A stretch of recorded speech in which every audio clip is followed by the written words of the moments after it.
Last one. Good morning. The Board of Appeal for Tuesday, October 31st is now in session.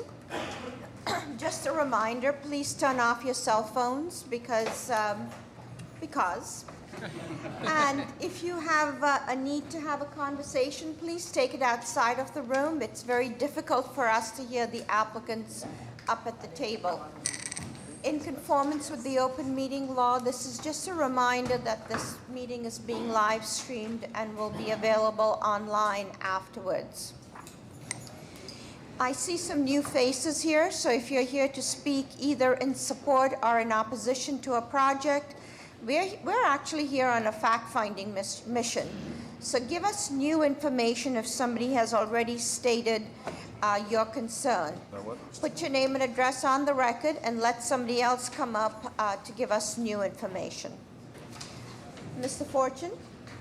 Good morning, Madam Chair. The first order of business will be the approval minutes of the September 21st and October 17th meetings. Motion to approve.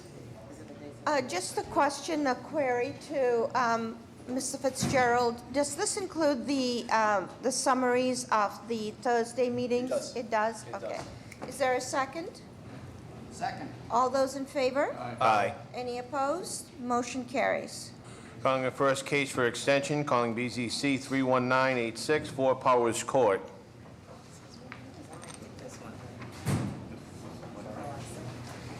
Name and address for the record, please.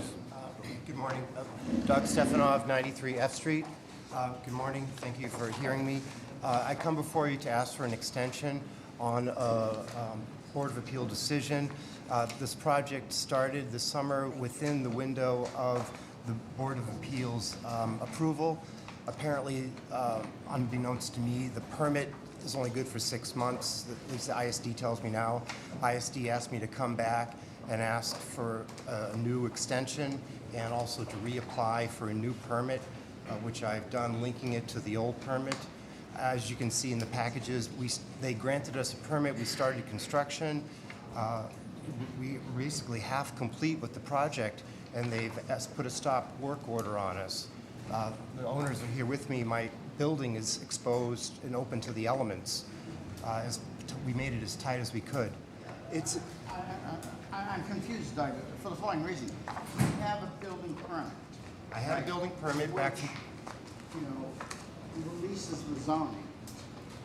Because Right. you complied within the time to get ISD the building permit. issued the permit to the contractor in July, and they changed the name to the new contractor, but they didn't change the date. And they asked for an extension. They said we didn't need it. We started construction, and then somebody complained, and they looked at it, and they said, well, this permit's out of time. So why do you need relief from us? ISD asked me to come to you. I mean, isn't it? They want me to reapply, get a new permit, and link it. Now, of course, I'm beyond the August 28th date, of which was the deadline or the termination of the year extension you gave me last time. So I've reapplied So when did you get your building permit? in July. In July, and it's valid for how many months? Well, it's supposed to be good. Well, no, the initial permit was issued the initial permit was issued to a different contractor back in 2015. It's in the back of the package there. Okay, so it was issued in 15, and so in essence... I thought it was good for 2 years. And then they come back and tell me it's good for 6 months. With the old name or the new name? But they changed the name, they didn't change the date. So I'm taking direction from Kim. Ty. Isn't this simply a minor administrative matter? They won't. We granted you zoning relief. Yes. You came for an extension. Yes. And within that extended period of time... We started. You obtained a building permit and you started. Yes. And my understanding is the building permit is good until you complete. August 17th. I thought so too. But then they've pulled it, they put a stop work order on me. Well, but what's the basis for the stop work order? They said the permit is expired. But as far as we're concerned, it's still zoning compliant. So that's, why is it here then? The relief hasn't changed, correct? Right. Right, no, there's no change in the project So at then, all. Can I just get something to say that maybe the approval is continued?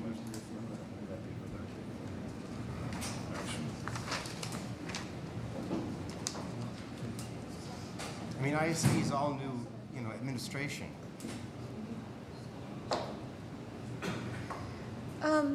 So I think I'm still stuck on why this couldn't have been dealt with on an administrative level at ISD. I did. We had a meeting with all the staff, and they... Because, we're put in an awkward situation because, as you know, the permit expired August 28th. So it's expired appeal as far as we're concerned. So, Madam Chair, I don't know if I just clarify, I don't know if anybody saw this, but Kim Tai says the permit's only good for 6 months, that they reissued a permit. In order to do that, they want to look at the drawing set again and have them go back to the board final arbiter to extend the decision. So I resubmitted the original package back to ISD. They want me to get a new permit, So, which I've linked to the so old. I guess we're confused because we don't give permits here. No, I know that. We give relief, I understand. right? So it's my understanding, and Matt, help me with this a little bit, that we gave you relief. Our relief goes to ISD. What they do with it from there is on their terms. So it seems to me that we're getting pushed in, and Anthony, you can help me with this, that we're getting pushed in. All we can do is approve the relief, which is what we've done. Okay. So I don't know what you're expecting us to do or what you'd want us to do. What they've asked me is to get an extension on the current relief. If I may, I think we suffer a little bit because in the past, we actually had, in a case like this, a representative from ISD would sit here. So that way we could get into a discussion and all parties could be represented. And it seemed to me that I'm not in favor of granting zoning relief for this because you already have it.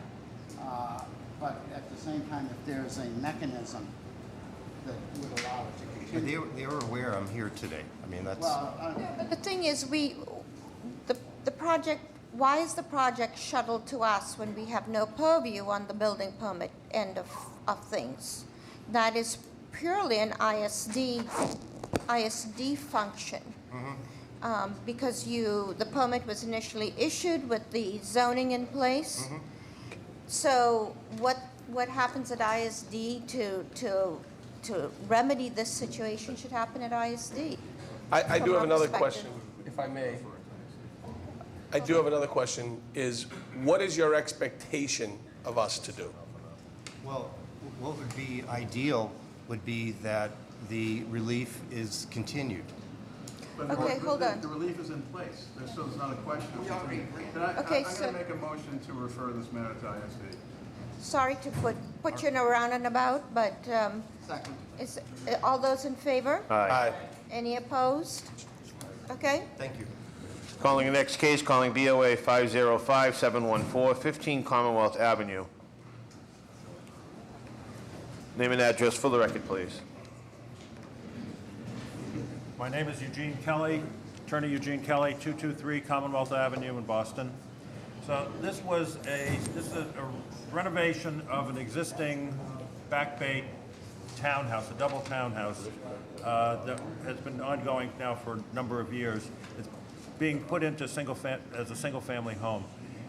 The owner, we want to build, and we were granted relief to build a wall taller than 6 feet to enclose the garden area in the back. Yes, I think we remember this case. And so the issue is that the construction is still ongoing, and we need to keep the back open until we finish the construction. So I'm looking for a 1-year extension. And what I had done is we had gone to, it requires Back Bay Architectural Commission review for design. We did go to them. We got a design approved, but it expired after a year. So I have to have ZBA approval in place in order to go back to the BBAC again for... I'll make a motion for a 1-year extension. Second. All those in favor? Aye. Any opposed? You're all set. Thank you very much. Calling next case, calling BZC 33082, 2717 to 2719 Washington Street. Washington Street here? Okay. Name and address for the record, please. Yvonne Allen, 385 Richardson Avenue in Attleboro, Mass. Please tell us why you're here. I'm requesting another extension to be granted. Okay, how many extensions have you had? This would be the second one. And tell us why you need this. Well, it's a long story, but basically financial hardship was one. And then finally, when everything was all set, money's in place, they went out to do the plans and everything. I went to file it at 1010 Mass Ave last Monday, and they said it was too late for my plans to be reviewed. So when did the permit expire? 2016. 16th, I want to say. October 26, 2016. Yep, I didn't know that it's Okay, like a. you know what? We cannot approve this as an extension because it's already expired. We could extend it if it's still October 20th? valid, but it's not valid anymore. What do you want me to say? So Okay, what does that mean? so I She think did you- request, Madam Chair, October 20th of this year. Yeah. October 20th of this year, but the permit, everything expired, the relief expired in 16? When did the relief expire? 2016. Yeah, so, I'm sorry. Motion for denial. Is there a second? Second. All those in favor? Aye. Any opposed? Sorry, just, you have to sadly go through the process again. Okay? Calling the next case, calling BOA 443619, 33 Kirkwood Road. I'm going to hold on to that, to the next case. Calling the next case, G-Card, BOA 749164, 26 to 28 Newbury Street. This is a renovation to an existing Cartier store, basement through the fourth, with a new groundwater recharge system and minor exterior work. Violation of Article 32, Section 32-4, groundwater conservation overlay applicability. Name and address for the record, please. Good morning, Dennis Quilty, attorney McDermott, Quilty and Miller. Representing the applicant with me is John Schmidt from Niche Engineering, and Julie Raker from Gensler Architects is in the room as well. Good morning. Good morning. We have been in communication with the trust. We have the no harm letter from Mr. Schmidt from Niche, as well as the plan stamped by Boston Water and Sewer. Okay, do we have that in the record? No, we do not. Christian, please. Good morning, Madam Chair, members of the board. Christian Simonelli, Boston Groundwater Trust. We have the approval letter from Water and Sewer and the no harm letter from the applicant as well. May I have a motion, please? Motion for approval. Second. All those in favor? Aye. Any opposed? You're all set. Good luck. Calling the next. If we can get a copy of that letter for the record. Yeah. Calling the next case of building code, calling BOA 747484, 1435 to 1437 Tremont Street. This is building code, section 301.1. This is, chapter shall govern the approval and installation of all equipment and appliances that comprise parts of the building mechanical systems regulated by this code. This is access for maintenance and replacement. Appliances shall be accessible for inspection, service, repair, replacement without disabling the function of a fire resistance rating assembly or removing a permanent structure, other appliances, venting systems, or any other piping or ducts not connected to an appliance being inspected, serviced, or repaired or replaced. Name and address for the record, please. Adrian Wong, 1435-1437 Tremont Street. Is there an appeal related to this, or is it just purely building code relief? Purely building code related, I believe. To my understanding. We originally approved this project back in November 24th of 2015. Correct. Okay. So what is now happening? Correct. So when we had the plan review, Please tell us, Mr. Pisani, what was the relief for, Mr. Wong? it was for the variance for the usage of the basement. So this is for basement use? Correct. The original relief was for the basement use. When we Okay. went to ISD for the plan reviewer to review the plans again, he saw that there's an electrical room, which is basically the mechanical room in our basement that he thought is because we have 3 units above us for tenant use above our storefront, that the electrical room, the tenants don't have access to it, and we're saying that we occupy the space after the building was built, after the electrical room, but each tenant has their own sub-panels and water meters that they have access to already, so the tenants don't need to go to the basement. However, it's accessible for inspection and accessible for everything else. And what's the use in the basement again? Basement is the kitchen prep, and then there's just like a employee lounge. That's it. And then there's an electrical room that's inside the basement too. Okay. And the electrical room is for the total building, not just your, No, it's basically the total power shut off, and then our fuse box, and then the sprinkler system. That's all they have in there.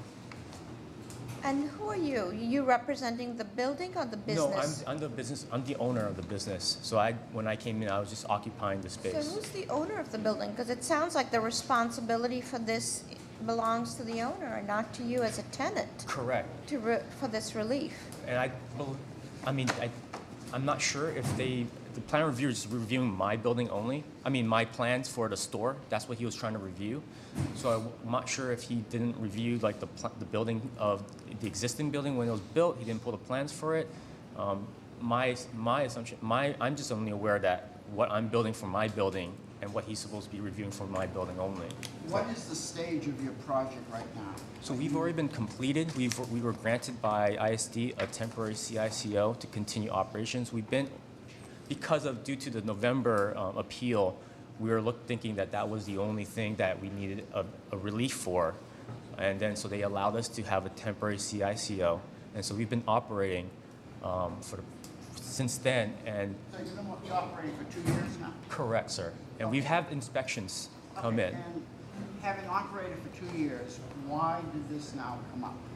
Well, the problem. You had a CO. Correct. So when we went to the CICO and when we got the variance, we were under the assumption that this variance would be the only thing that the plan reviewer was finding at fault. And so when we went back to the plan reviewer, they went and said, well, there's something wrong. And we didn't know why, what the issue was, the other issue. So then what happened after that is when we went back to the ISD, they took the ZBA plans and they chucked the original plan. So we went back to going back to finding out and we went through a few months just trying to go through that. Okay, how about this? Maybe we can defer this to the next meeting so that we can have the time to unpack it a little bit. Can I just ask a couple questions? Yes, go ahead. Who is the building owner? Savage Properties. And why are they not involved with this? Well, the only assumption is more for this was a building code violation for my storefront, and I was We understand. The issue is access from the upper floors. You have no control over that.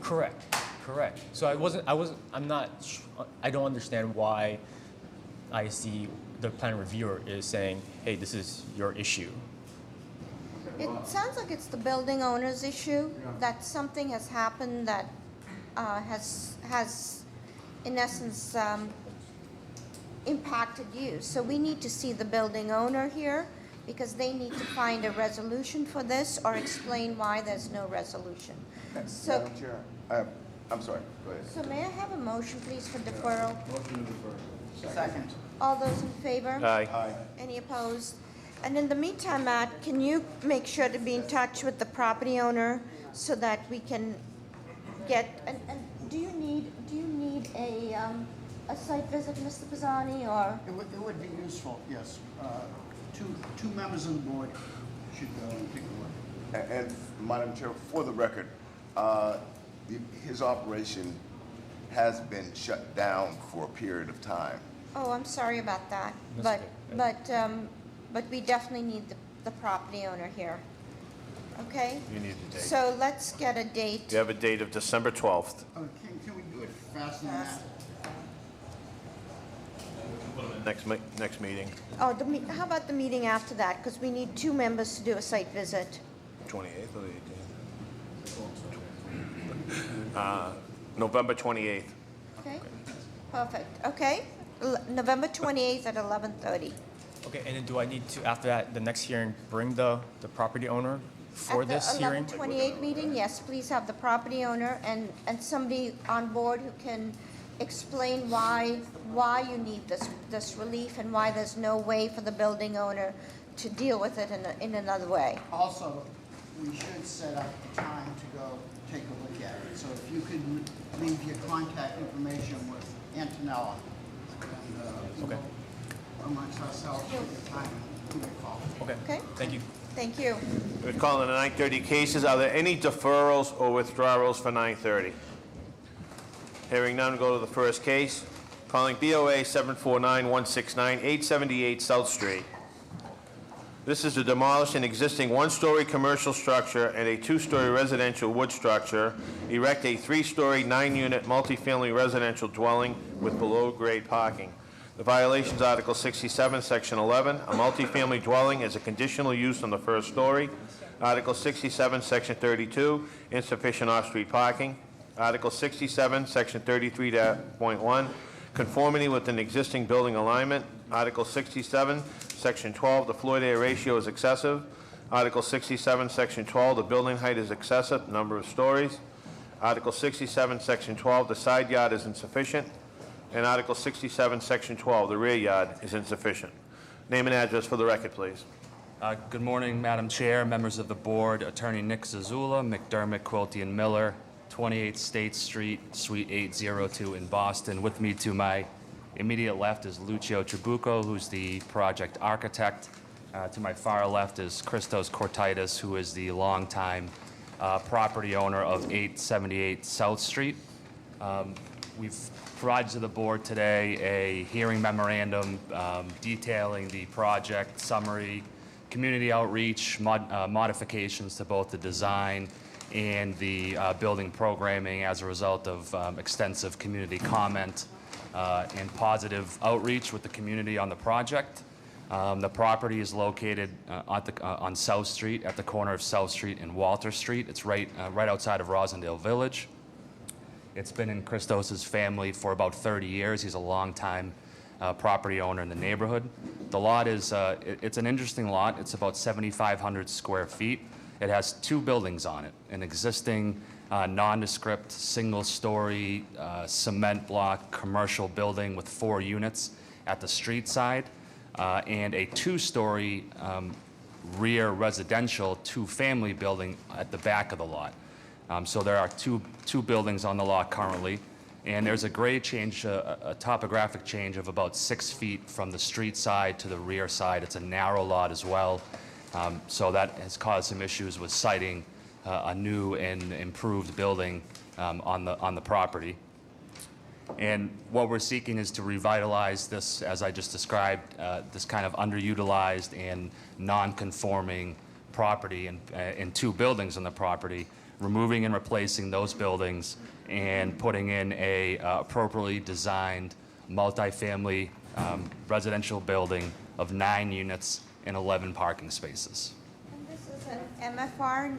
What is the zoning here? No, we are actually, Madam Chair, we are. Two-family? We are actually in a local convenience sub-district. This is actually a 5-property local convenience sub-district. There are 5 properties in it. The rest of the area is surrounded by a 2F 5,000. This is, and these are the two, what's going to happen to those tenants in that building? So there's only one, there's only one commercial tenant in the building. I believe it's a barber shop, correct? Yep. And I believe that the understanding with that tenant is that that gentleman is going to retire. Correct. At the end of this process. He was looking to retire, and this is kind of this just makes sense on the timing front. As far as the residential tenants, I believe their leases will be up before this is constructed, and they are tenants at will. So this is directly across the street from Green Tea, right? Correct. Yep. And it does not include that frontage with the old Chinese restaurant? It does not include that? No. No, that is to the right of the Do you property own if you're that? looking at it. Do you own those parcels? Okay. Okay, so please go ahead. So we've been involved with a very productive community process for about 2 years. Before Sure. that, can you please go through the violations? Tell us what is required and what you're proposing. Yes, ma'am. So we've been cited for 7 violations. In fact, one of the violations, the rear yard violation, has been now removed. We are now compliant with that rear yard violation due to the reduction in off-street parking and pulling the building back from the rear. The rear setback is 20 feet. We are now at 23 feet 9 inches. So that one of those violations has been removed. The rest of the violations, for the most part, are existing nonconformities. The buildings on the property are nonconforming. The multifamily dwelling, we were cited for a conditional use permit because of the location in a local convenience subdistrict. The residential use on the first floor is conditional. However, as discussed, as detailed previously, there is a non-conforming residential use on the rear of the property on the first floor. So please tell us about the new proposal. So what is the proposed FAR? And what does zoning require? Yes, ma'am. The proposed FAR is approximately 1.44. The requirement is 0.5. The buildings on the property now are non-conforming to FAR. They are not at 1.44, but they are over 0.5. As far as the building height, we are compliant with the footage of the building height, but we are not compliant with the stories. So it's you're 3 stories. 3 stories above a sort of a entry, rear. The parking is, because of the grade change, the parking is technically below ground, although it's open air parking. So we have 3 stories, and required is 2.5 stories, but we are under the 35-foot height requirement. As far as the side yard, the 10-foot is required. We are compliant on the right side at 12 feet 6 inches. However, and that's where the driveway and the existing curb cut is. There is an existing curb cut which we will be utilizing. On the left side, we are non-compliant. We are 4 feet 3 inches. So we are. And that's abutting the other residential building? Yes, ma'am. Yep. As far as the rear yard, again, we are compliant with that. And finally, in terms of the off-street parking, 18 spaces would be required for 9 units. However, as part of the extensive community process, we actually had a development that had 18 spaces, and as part of a lot of the discussion on the project, that was just too much. It's not needed. We're at less than about a quarter mile from the Rosendale Village commuter rail station. We are also within walking distance of numerous bus stops on Walter and Washington Streets, and we are actually going to have an internal bike rack for 14 bicycle spaces. So tell us how many parking spaces you're providing. 11. You're providing 11? Yes, ma'am. So there's 9 units. We're providing 11 spaces, which is more than 1-to-1 parking. 8 of the units are 2 bedrooms, and one of the units is a 1-bedroom. Tell us what the unit breakdowns are. 8 2-bedrooms. And the square footage? 980 square feet. And the 1-bedroom is approximately 780 square feet. So there will be 1-to-1 parking plus 2 extra spaces as needed. Okay. How are the plans, Mr. Pisani? Plans are adequate. Any questions from the board? The parking, there's what, 9 underneath and then 2 All the parking is on site to the rear of the lot. They're all on site. Some of them are covered and some of them are not. Is that correct? Because of the grade change, some of them are covered and some of them are not. That's what I'm asking. How many are covered and how many are not? There's 4 parking spaces uncovered. Uncovered, yeah. 7 are, it's open air. There's no garage door or anything, but, yep.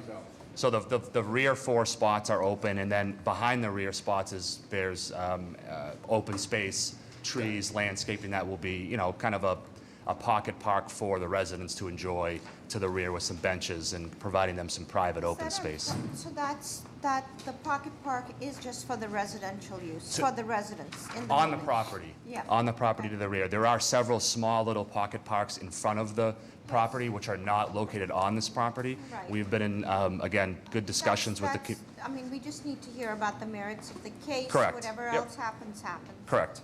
Is any other questions from the board? Is anybody here to speak in support of this proposal? Morning, Madam Chair, members of the board, Daniel Murphy from the Mayor's Office of Neighborhood Services. I'd like to go on record of support with continued BPDA design review. As far as the process is concerned, these gentlemen are correct in saying that it's been extensive, and throughout that process, they have worked to garner support from not only the local civic association, in addition to lots of area residents. Thank you.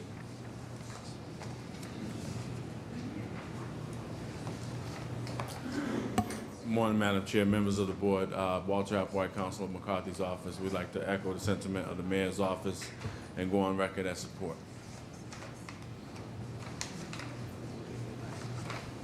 So good morning, members of the board. My name is Matt Lawler. I'm a resident at 15 Basso Terrace in Rosendale. It's about 2 blocks from the project site.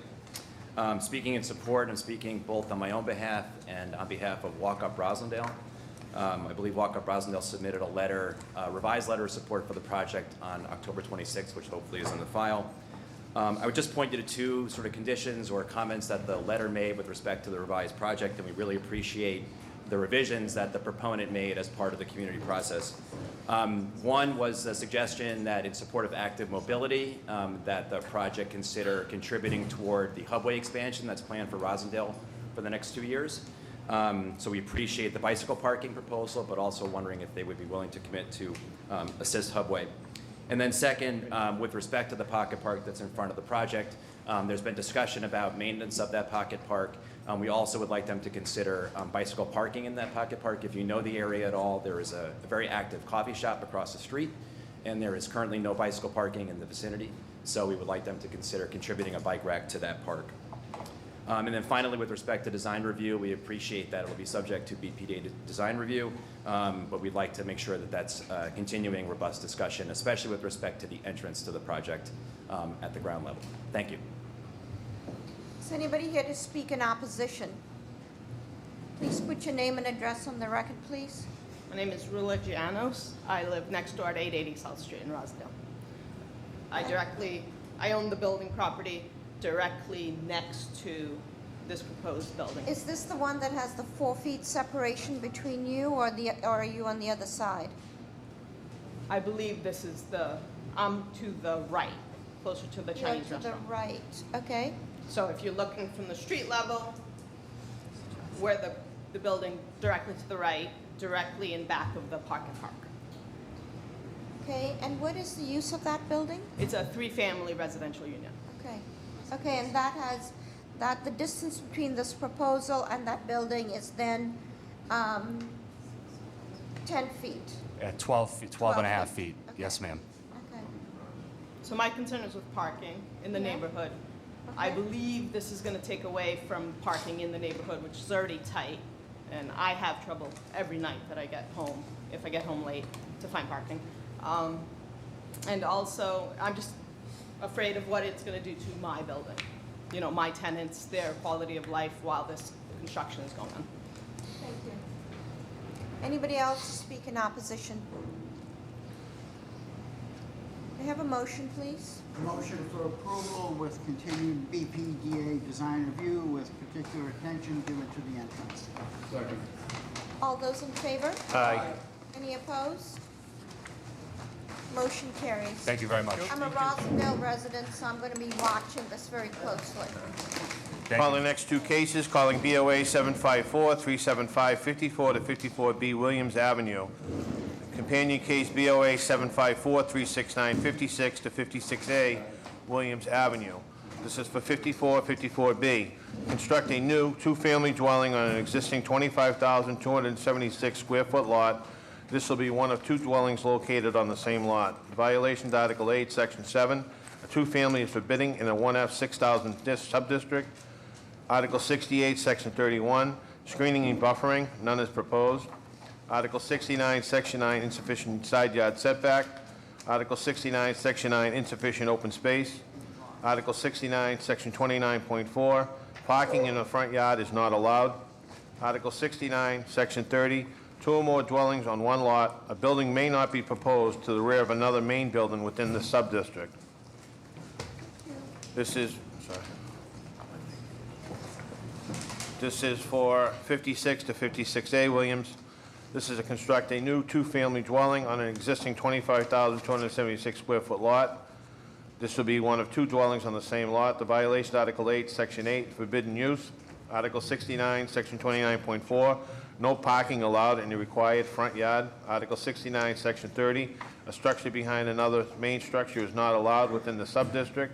Article 69, Section 37, screening and buffer, none is proposed. Article 69, Section 9, insufficient rear yard setback. Article 69, insufficient lot frontage width. and Article 69, Section 9, number of allowed stories has been exceeded. Name and address for the record, please. Good morning, Madam Chair, members of the board. Attorney John Pulgini, 10 Forbes Road, Braintree, Mass. With me this morning is Tom McElroy. He's the owner and developer of this property. Tell us what's being proposed. Sure. This is an existing blighted house that has been sitting vacant for over 12 years. It's located on Williams Ave in Hyde Park. It's diagonally across from the Boston Police Academy, in between the Police Academy and Truman Highway. The proposal here today is to raise that building. It's a very large lot. The lot is 25,443 square feet. Unfortunately, the lot is shaped like a T. So, through the community process, we went through the whole thing about this. This has been up here several times before with much more aggressive density, 8 units, 6 units. And we went through this community process, and it's basically knocking this down and building two two-unit townhouses on the property. These are a lot of violations. Can you please speak to them? I can. So the use is forbidden because this is a 1F6000. Yeah, initially it was, this was an existing 4-family. The zoning on this was 4 to 6 family residential. However, that zoning had expired when they, because it was not being used, and it went to the 1F6000 zone. With respect to lot frontage, the lot frontage in the area is 60 feet required. The proposal is 83.7 for the entire lot. Front setback is 25, proposed is 25.7. Side setback is 10. Now, this is on the front unit. On one side, it's 4 feet. Rear setback is 40. We have 99.9. Height is 35, required 2.5 stories. We have 34.5, and there's a finished attic, so it would be classified technically as a 3-story. Usable open space, 1,800 is required. We have 2,807. With respect to the back unit, you have, again, frontage 60 feet, proposed 83.7. Front setbacks 25 feet. This is 123.5 feet back from the street. Side setback is 10. We have proposed 47.7 square feet. Rear setback is 40. We're at 12.7. Height is 35, 2.5. This is 32.4 with 3 stories. Usable open space 1,800, and what's proposed is 2,807. And tell us about the sizes of the units and what the Sure. breakdowns are. Each unit would be 3-bedroom, 2 baths on the second floor, 1 bath on the first floor. They're 1,700 square feet, and there's also a finished attic in the units. Okay. Looks like the side slope, you have a pretty steep slope on there. And that was really the problem when we were going through this process. Initially, what we decided was, we met with the elected officials. We had met with the Fairmount Hill Neighborhood Association zoning subcommittee. We've gone through a pretty robust community process, and it was where we were going to place these. The people who lived in the back were the ones who were most impacted, and I know some of them are still opposed to it. Initially, the proposal was to have the 2 units sit on the back of the T, and they didn't want that because they felt like it was encroaching upon them. So we put it behind, and even though it wasn't the best solution, because it was such a big lot and it was a unique shaped lot, was to move it down so that it wouldn't impact those properties in the rear. How are the plans, Mr. Pisani? The drawings are adequate. Any questions from the board? Yeah, when you talk about the rear yard setback and the front one being 99 feet, I mean, that's not exactly accurate because you got a whole other building behind it. That's how it's just broken out by that. So when I was talking about the back unit or the... Yeah, 12 feet. Yeah, so it's set back 25 feet and then 100 feet basically on top of that to the back side. That's just how it would zone off the first unit. Okay, that's... To the back, yeah, not to this house, but to the abutter's house because it's condominium. The other question is, we're not very keen on front yard parking, and I notice there's 2 proposed here. It is. Is there any other option? We put as you can see from the other units, we put the parking in the back, and you're talking about the one that fronts Williams Avenue. It's something we could work with through BPDA design review to see if we could move that parking to another area on the plan. Okay, any other questions from the board? Is anybody here to speak in support of this proposal?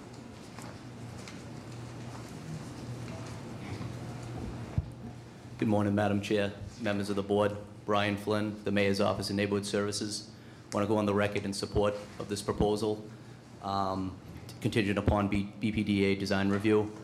The site has been an eyesore for several years. In my brief tenure with Neighborhood Services, I've been to several meetings where people have want something, they want something to be done to it. So just want to go on record and support. Thank you. Good morning, Madam Chair, members of the board, Walter Applewhite, Council McCarthy's office. We'd also like to go on record of support. Thank you. Is anybody here to speak in opposition? People who are here to speak in opposition, please line up so we can be efficient. Name and address for the record. Good morning. My name is Joseph Smith. I'm a resident of 17 Albion Street in beautiful Fairmount Hill. I wish to talk to 56 Williams Ave. Yes, please give us bullet points. As you can see, we I'll do my have best. other people in line after you. I shall do my best. 56 Williams Avenue has in fact been empty for 12 years. The current owners have never lived in the property. The current owners do not live in the city. The current owners never... Now, how does this matter to the appeal? Speak to the proposal, please. There's a lot of violations. Speak to the violations. Okay, I just wanted to give you... Well, first of all, let me give you a picture of the property. You can do that.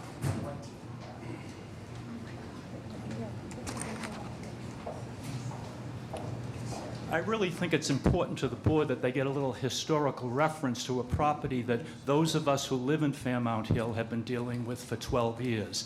If the board is not interested in that, I'll move on to some other things. Yes, but we're really concerned about the fact that this property has been disrespected for 12 years. We each year have to call the city to come out and apply fines to this property because nothing has been done. Let me talk about the rules, too. In Hyde Park, 3.5 years ago, we revised the zoning code rules and regulations, and since then, we've been living by those. And we're your soldiers in the field, so to speak, being sure that people aren't abusing those kinds of rules and regulations. As you can see, many of the variances that you're looking at on this property are violative of the current rules and regulations for Hyde Park. So we're just letting you know that we're in opposition to that based on primarily a house behind a house, which was a foundational issue when we were reviewing the zoning code 3.5 years ago in Hyde Park. The owner and the lawyer for the lawyer, just yesterday we walked through the property and there's broken glass, there's boards with nails, there's trash. I mean, it's still an eyesore in a beautiful part of the city.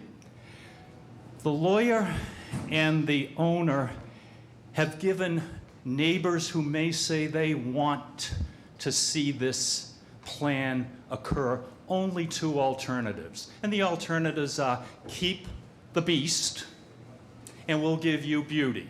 We'll give you two new places that are in fact zoned and that are in fact landscaped and look good. We have another alternative from the Fairmount Hill Neighborhood Association that we've been trying to impose for many years. Tear the bloody thing down. Clean up the lot and then start over using the lot to erect something. So far, I'm hearing that your opposition is based on two buildings on the same lot and the history of being a poor neighbor. Yes. Anything else? Well, there are, and the other variances, of course. And the I mean, variances. you know more about those other variances than I. You are the experts, I am not. But clearly, all of those variances that you cited at the beginning are cause for us to have concern and displeasure. But the physicality of the site has been the primary issue. Thank you. Yep, thank you. The other people in line, please give us some new information. Hi, my name is Mary DeLapp. I'm 50 Williams Ave. I've been a butter. The last 12 years, we've had to deal with the drugs, the teenagers using it, the Curry College kids using it. I appreciate So you're Mr. still Pugini. concerned about the lack of neighborliness? Yes. Okay. I appreciate Mr. Polghini's new plan about bringing the two houses into the center, not to the side, because when they were on the side, they were towering over my house and towering over my neighbor's house. I would like to see one building with 2 units in it rather than 2 buildings. Our Williams Ave is the only street that cuts through the hill, straight through to Milton. Fire department, ambulance use it very often to get to the highway 138. Right now, we watch ambulances pull to the side, trying to get through. Car traffic is a big concern. Thank you. Thank you. Good morning. My name is Carol Campanelli. I'm 23 Pond Street in Hyde Park. My property directly abuts the property of 56 Williams Ave. My concern, I'm not opposed to them building, but I am opposed to the number of units they want to build, because my concern is my quality of life with the congestion and the noise. And Williams Ave right now has a lot of congestion going up and down the street as it is, and this is going to create more noise and more congestion. And these are 3-story, 3-bedroom condos, and they're allowed 2 parking spaces. So there's a lot of people that could possibly live in here. And my concern is the noise and the density and the congestion that it'll bring to the neighborhood. And, you know, we have to live with this. They move on, they build and they move on. And if we allow this, it's going to happen in other areas. And, you know, I'm opposed to this. Thank you. Hello, my name is Paul Santos. I live on 8 Pond Street. I abut it on the back end. And I too, I know you want to do bullet points, but I am, you know, we're opposed, we're not opposed to building a building. We want a building built, but we don't want 2 units. We don't want 1 unit behind the other. We'd like to see it have 1 unit there. Also, the way these plans are with these 2 big units, they're very, very large structures. They're very bigger than all the other houses in the area. So what this is going to have is people are going to have, you know, their sunlight's going to be changed, and you're talking 3 floors, much bigger than anything else there. And I too am worried about the condensed area. It's like a triangle there in those streets. So it's just more congestion in that area of thing. Thank you. Thank you. Hi, Robert McKinnon. I'm on 12 Pond Street. You can see the structure across the street behind the building across the street. My concerns with the project, I actually do want to see something built there, but I think 2 structures of the size they're asking is a little too much for that space, especially since you're going to have 4 units with multiple parking spaces needed, and they provide that some on the property, but they're going to need some more off the street. They're going to actually remove some street parking. I live on Pond Street. There's very little parking, and there's a house, the same situation, pork chop lot with a house behind a house across from me that butts up to that lot, which is going to be a house behind a house. There's going to be an awful lot of traffic going in through narrow driveways with a lack of parking on the street. So that's kind of my thing. So thank you. Those are my concerns to address. Okay, so, Counselor, these are the issues. I think you've heard them. 2 buildings on the same lot, lack of neighborliness, the density, and the size. Can you please just very quickly walk through some of the responses on that? Sure. First, with respect to the 2 buildings in the same lot, again, as I touched on this in the beginning, and some of the people who spoke in opposition to this, that was done for the consideration of the neighbors in the back, to bring those in and bring them down, to center them on the lots so that they weren't encroaching on those 2 neighbors. And that was done through the community process. In addition to that, we also decided, and came up at a zoning subcommittee meeting, was to deed restrict land, because it's such a long stretch of land between where the structure is and their houses, and deed restrict it so no structure could ever be built on that. So that was proposed. At that time, we thought everything was acceptable.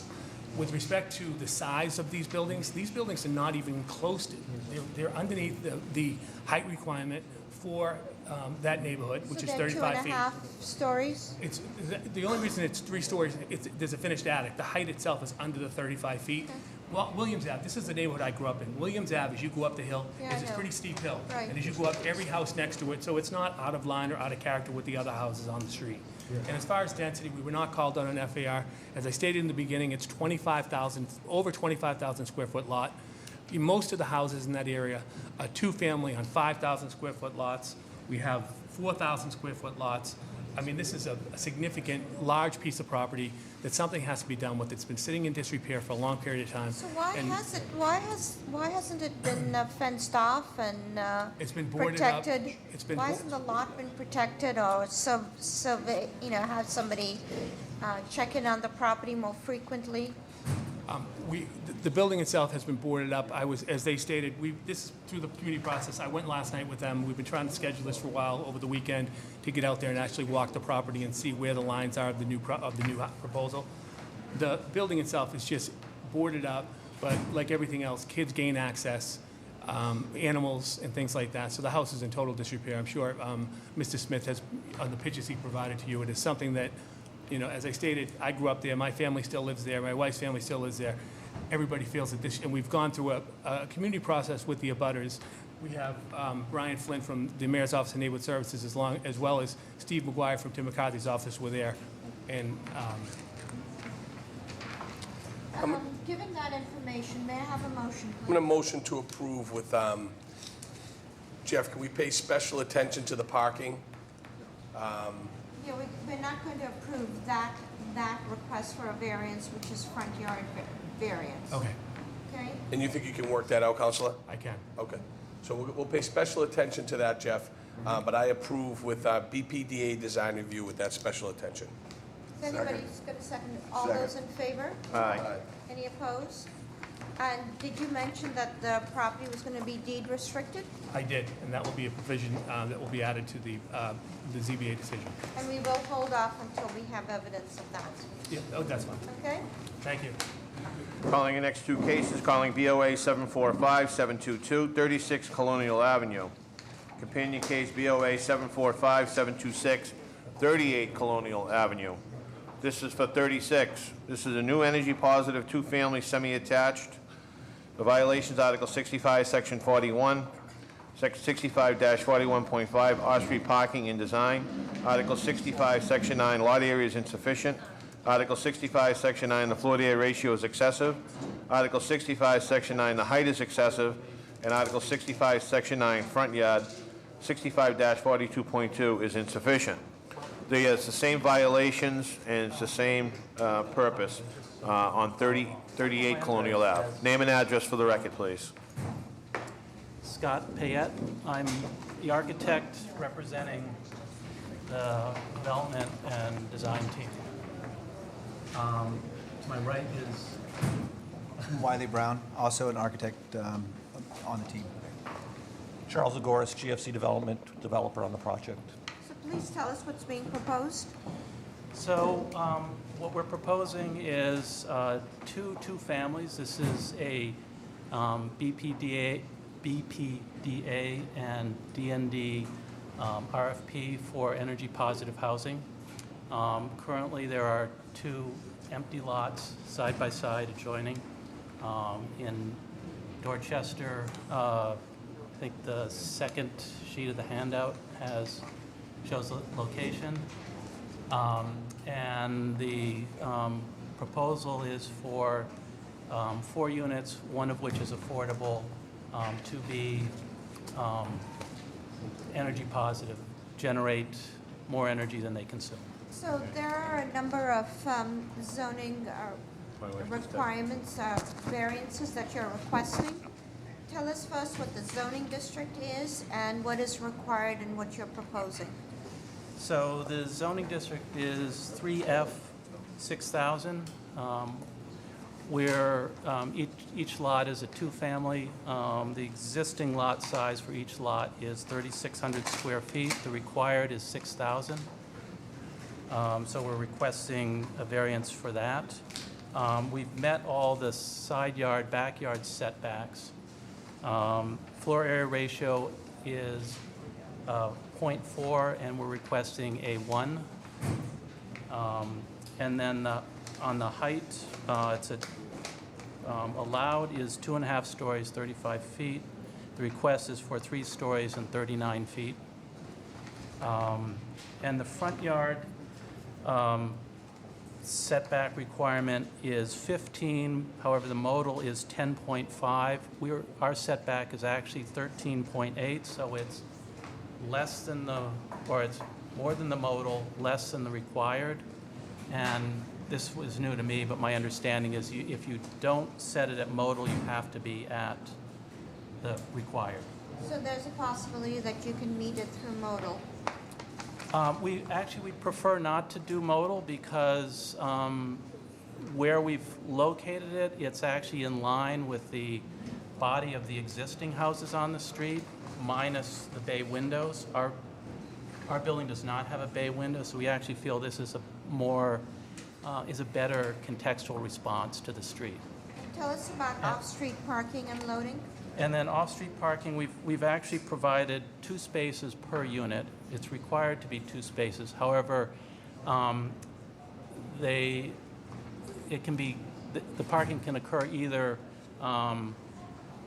tandem or it can be offset. If it's offset, we don't have quite the required width.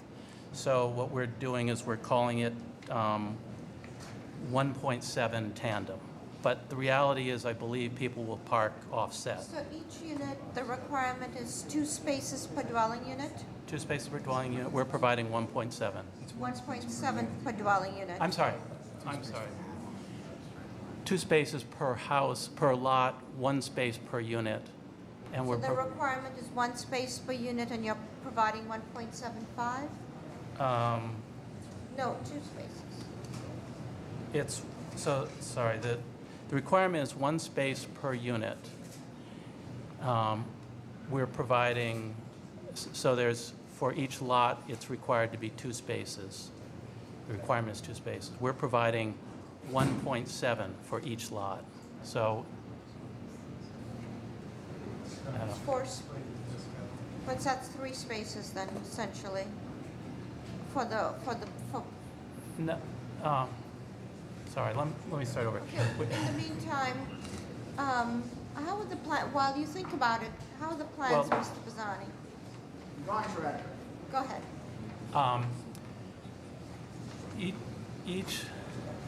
The requirement is 1 space per unit. So 36 Colonial Ave has 2 units. The requirement for that lot is 2 spaces. For that lot, we have provided 2 tandem spaces, so the calculation becomes 1.7. Okay. Same thing for 38. Okay, got it. Sorry for the And confusion. then you said that the width of the driveway was the affecting issue. No. No, okay. I was explaining a sort of subtlety of the design. You actually can park 2 non-tandem. Your width is diminished slightly, however, perfectly maneuverable. What about the, is it 1, 2, 3 bedrooms and what the square footage is? So the second sheet there has, I don't have my cheat sheet in front of me. I think we have your cheat sheet up here. It's a combination of 2s and 3s. Okay. And they vary from a little over 2,000 to, I don't know, 18. Any questions from the board? So what, as you're facing the street, the curb cut on the right is there, you'd have to add the one on the left? Yes, yeah, we're adding 1 curb cut.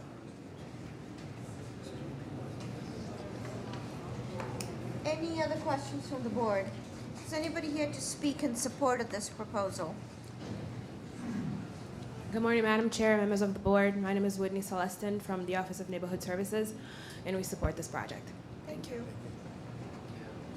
Good morning, Madam Chairman. This is John Dalzell from the Boston Planning and Development Agency. This is, as Scott mentioned, a city disposition seeking to bring our E+ Green Building Program to this neighborhood in Dorchester. It's part of the Talbot-Norfolk Triangle Eco District. This RFP was actually the product of a community request that we bring these kinds of building practices to the neighborhood. We examined a number of neighborhood sites that the city owned and selected these two. So we know that you're in support then? Yes. Okay, thank you. Is anybody here to speak in opposition? I like this rendering. Thank you. Nice touch. May I have a motion, please? I'd like to make a motion. First of all, I'd like to thank you for your hard work and, using space that has been formerly empty, and that's appreciative, and that neighborhood is close to where I live. So I think that it's a good opportunity to revitalize that neighborhood. And I'm gonna make a motion to grant relief with continued BPDA design review and wish you good luck. Is there a second? All those in favor? Aye. Any opposed? Motion carries. You're all set with that proviso. Calling next case, calling 669-523, 16 Nixon Street. This is a change of occupants from a guest house since 1946 and confirmed as a three-family dwelling in existing condition. It's to request occupancy, and there's no work to be done. Violations, Article 65, Section 8, a three-family use is forbidden in a 2F 5,000 subdistrict, and Article 65, Section 41, off-street parking is insufficient. Name and address for the record, please. Up here, sir. Name and address for the record, please. My name is Andy Jong from 16 Nixon Street. May I ask for deferral, please? You're asking for deferral? Okay. Yes, ma'am. For what After reason? the November 28th. For what reason? The neighborhood meeting. You still haven't completed that? Okay, may I have a motion, please? Neighborhood meeting. November 28th, sir. No, when are they meeting? You have to go in front of them. When are they meeting? November 28th. So Okay. they're meeting on November 28th. Yeah, So I any request a time motion after that after date? November okay? 28th. So the motion was made... January the 9th. I'm sorry. January 9th? January 9th at 11:30. Thank you, Okay. ma'am. Sir. Next case. Calling BOA 680-240, 82 Devon Street. This is to construct a two-story rear addition to an existing building. The violation is Article 50, Section 29. The floor-to-area ratio is excessive. Name and address for the record, please. Good morning. Francisca Evans, 82 Devon Street, Dorchester, Mass. Morning. Kim John, 82 Devon Street. So tell us quickly what you're proposing. Proposing an addition to the rear of a house from an existing porch that collapsed and broke down in 2015, that when we had that bad winter and we had to break it down. We submitted permits to do addition to the back of the house. What is it? What is the addition to be used for? To extend our bedroom and storage. Bedroom and storage, okay. And we submitted the plans. And this is a two-family? It's a three-family. This is a three-family, okay. How are the plans, Mr. Pisani? Plans are adequate. It's a 7'9" by 15'2" rear addition. On all three floors? No, just two levels. Okay. Any questions from the board? Is anybody here to speak in support of this proposal?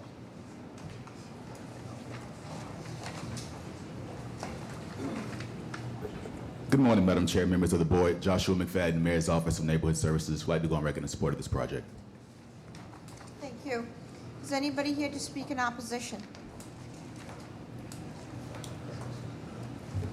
Good morning. My name is Kirk Rothwich. I'm the attorney for one of the owners of the property located at 86 Devon Street. Okay, tell us what the opposition is based on. The issue my client has is between 82 and 86, there's a empty lot that has been used consistently by the petitioners for outdoor space for parties and the like, and have left refuse on the property, including grills. And by reducing the space, outdoor living space in the rear of the building, we're concerned that that will further impair this lot, which impairs my client, the quiet enjoyment of the property. Thank you. Thank you. So you own both 84 and 86? No, it's a vacant lot that's been vacant when I bought the property in 2000. So you Devon Street. own 86? I own 82. I mean, sorry. We own 80. Yeah, 80. I'm sorry, you own 82. Who owns 84? It's an abandoned property. The owner's are deceased. It's been abandoned, filled with lots of grass. So you've been, so basically, I'm suggesting that The rear of my house Yeah. has nothing to do with that lot. It's the rear of my house on 82 Devon Street. The lot's on No, but the concern is that maybe perhaps there's some trespassing going on at 84. There's no trespassing. I've been maintaining it. I've been letting the city know that it was abandoned. People was using it full of grass, trash. I use it every year. I cut the grass. So you maintain it? I maintain it. Okay. They are aware of that. Okay, thank you, sir. Thank you. The rear of my house have nothing to do with that lot. Okay, may I have a motion, please? I want a motion to approve with, Jeff, do we need BPDA on this? No. Okay. So we're not going to ask for it then if we don't need There's it. a second? Second. All those in favor? Aye. Any opposed? Motion carries. Good luck.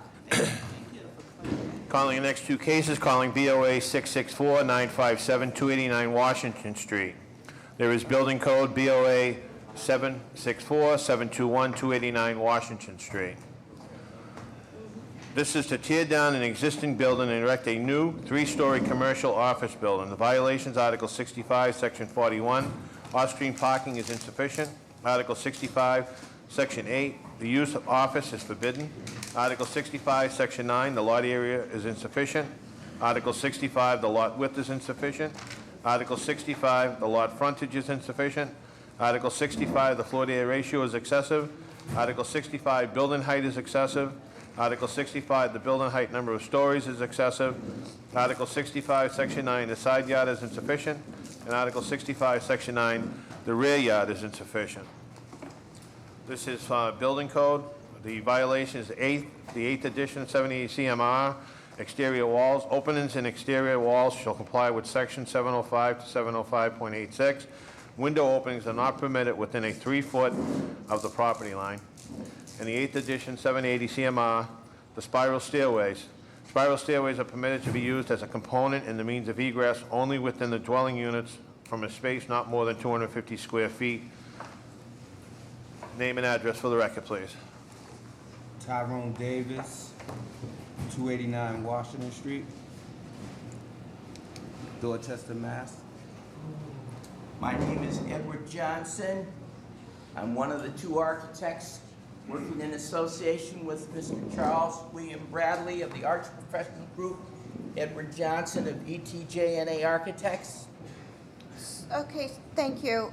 So first, as is our usual, please address the building code violation, which is refers to the openings and the spiral stairway. Regarding the openings, we did make that change in the drawings that were submitted to you. So we moved the openings 3 feet from the property line. So you're not requesting the relief then? No, that one we made the change. Okay. That's done. On one side though, it was on the corner. If you're facing the building on the corner where the glass is, that one, if we were to do 3 feet, it would make the footprint even smaller. So we're asking for relief on the other sides of the call it the front face of the building. Why do you need relief from the front? You're right on the sidewalk, and you have sufficient fire separation distance because you're Yeah, we do. The sidewalk is straight out, so you don't need relief on the front. The front and the right side. Well, you don't need it on the front because you're 30 feet away. You have adequate fire separation distance. Yeah, we do. Front. Right. The issue only is on the side. On the left side, which we took care of. So basically, therefore, no building code relief is required for the openings. You've taken Correct. care of. That's correct. Right. Madam Chair, make a motion to deny building code relief for the openings. Second. All those in favor? Aye. Aye. Any opposed? And is there something related to spiral stairways? Yeah, on the spiral stair, the square footage of the footprint is only at the second and third floor that we're proposing is 229 square feet. It's under the 250 threshold. And the spiral stair is enclosed, is that correct? It is enclosed all the way up. And is that the second means of egress? It's the only means of egress. It's the only means of It's the only egress. means of egress. At the level of discharge, there's 2 exits out at the front and on the side. Okay? Make a motion to grant the relief requested for, again, I mean, this, I think, flies in the face. You're 229 square feet. You're allowed to have a circular stair as long as it's not more than 250 square feet. So Correct. apply. Therefore, we will deny the building code relief for the circular stair because you don't need it. Right. Okay, so there's a denial for both requests for, building code. Second. All those in favor? Aye. Any opposed? Motion carries, so building code relief has been denied. Now, let's get to the meat of the relief requested. Can you briefly explain what's being proposed? Yes. I think Mr. Pisani has the most recent drawings, right? Okay, so please, while you're sitting down, tell us what's being proposed. Okay. We're proposing 3 stories. The height up to the roof is 30 feet, so it's not over the 35-foot limit. There's a handicap bathroom at the first floor. So it looks like you have a few violations. The use is forbidden. What is the use and what's the zoning district? Zoning district is, I believe it was a 3F, 5,000, and we're proposing basically office. Okay, Yeah. okay. And what, so the building height, the side yard, the rear yard, how are the plans, Mr. Pisani? Drawings are very nice. Any questions from the board? Is anybody here to speak in support of this proposal? Good morning, Madam Chair, members of the board. Flavio De Vega, Mayor's Office Neighborhood Service. We'd like to go on record in support. I have support from Four Corners Main Street, as well as the United Neighbors Association. Is anybody else to speak in support? Is anybody here? Yes, yes, Oh, Madam Chair sorry. and board. My name is Joyce Harvey. I live at 106 Radcliffe Street in Dorchester. I'm a neighborhood resident, and I am here on behalf of the Harvard-Washington Neighborhood Association, and we've approved this idea, this proposal. Thank you. Good morning, Madam Chair, members of the board. Jawan Skeens, Neighborhood Liaison for Council Andrea Campbell's office. We would like to go on record in support of this project. Good morning, Madam Chair and members of the board. Devin Ellis from Representative Holmes' office, and we support this project on record. Good morning, Nicole Burris from Four Corners Main Street, the Executive Director. On behalf of Four Corners Main Street and United Neighborhood Association, we're in support of 289 Washington Street. Thank you. Madam Chair, members of the board, Dave Vittorini on behalf of City Council President Michelle Wu. We'd also like to go on record in support. Good morning, Madam Chairman and the board. My name is Stafford Lewis. I'm an employer at 272 Washington Street. I'm also on the board of directors of Greater Four Corners Action Coalition, and we'd like to go on record as supporting this project. Thank you. Is anybody here to speak in opposition? May I have a motion, please? Motion to approve with continued BPDA design review. Thank you. All those in favor? Aye. Any opposed? Motion carries. Good luck. Thank you. We've seen you Thank guys you, a few Ken. times. Thank you. so- Thank you. Thank you. I'm going to call the 10:30s. Are there any deferrals or withdrawals for 10:30? This is only deferrals or withdrawals for 10:30.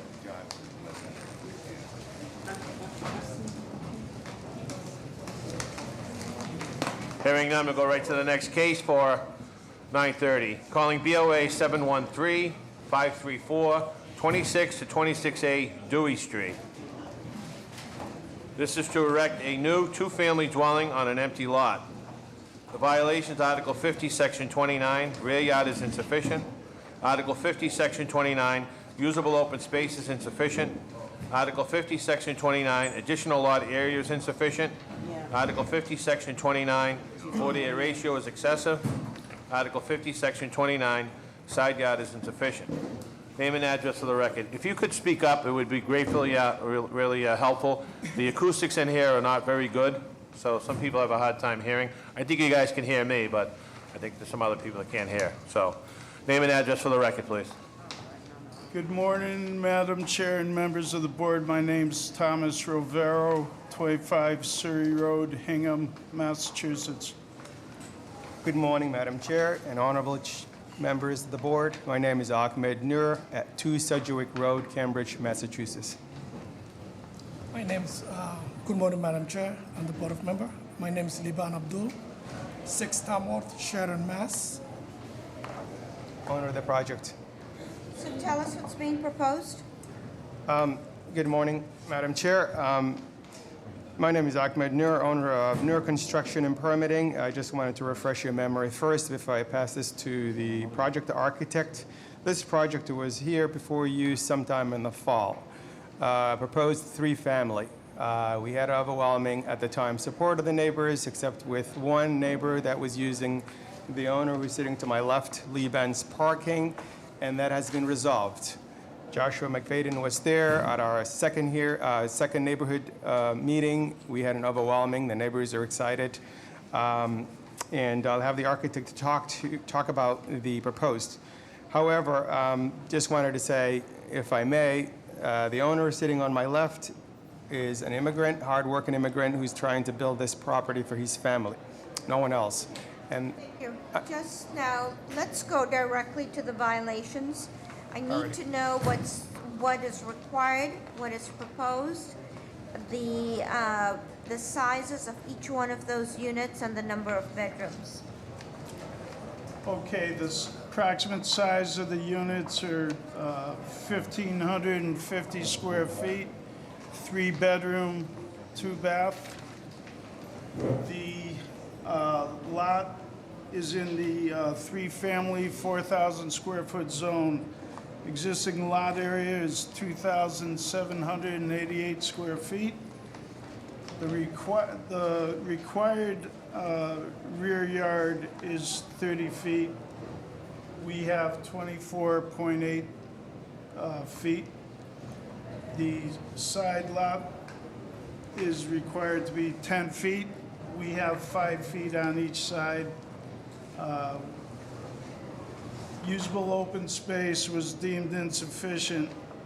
We do have 650 square feet piazza for the first floor unit, and we also have a 650 square foot piazza for the second unit, as well as a 3rd floor balcony.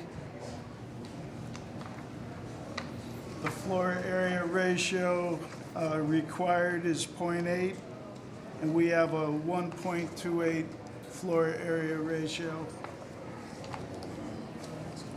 How are the plans, Mr. Bazzani? The drawings are adequate. And so any questions from the board? Just what is the floor to ceiling in the basement? The floor to ceiling in the basement, if I turn to the section, in a moment.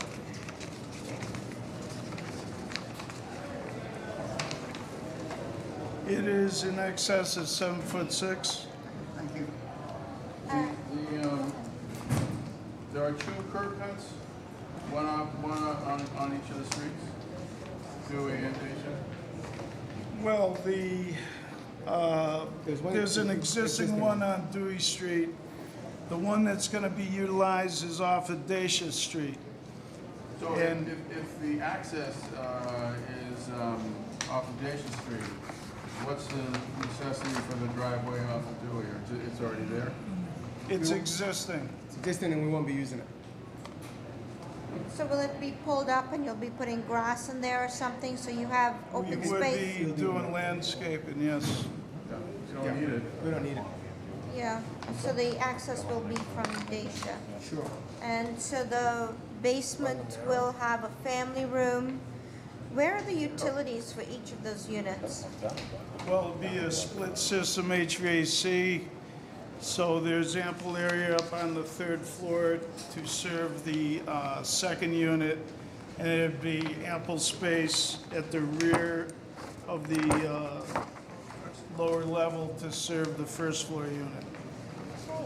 Any other questions from the board? Is anybody here to speak in support of this proposal?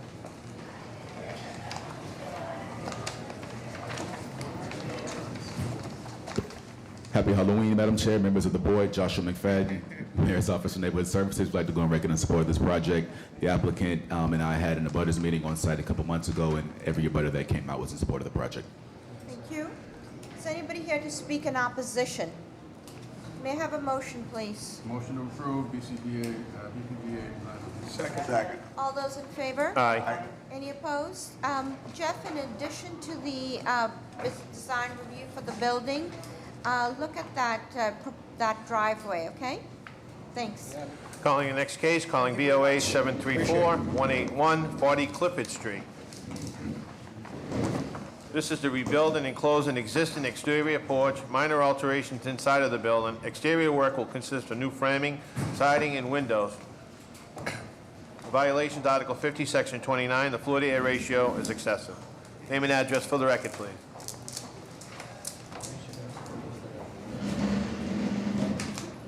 Harold Raymond, 998 Metropolitan Ave, Milton. Frank Sparrow, 40 Clifford Street, Roxbury. Please tell us what's being proposed. What's being proposed is we are enclosing a porch on the side of the property. Mr. Sparrow, who lives in the rear building, is looking to move on the first floor so he can live in a space without a lot of stairs. So we're enclosing the porches on the side so he can expand his living space there. So your only violation looks like it's FAR. Can you tell us what the size is of this enclosed porch? The size of the enclosed porch is about 200 square feet each, so it's about 500 square feet. The lot is 5,500. The building is going to be 5,800. The FAR is a 3F neighborhood is 0.8, and so our FAR is 0.11. 0.15? 0.11. Okay, how are the plans, Mr. Pisani? Drawings are adequate.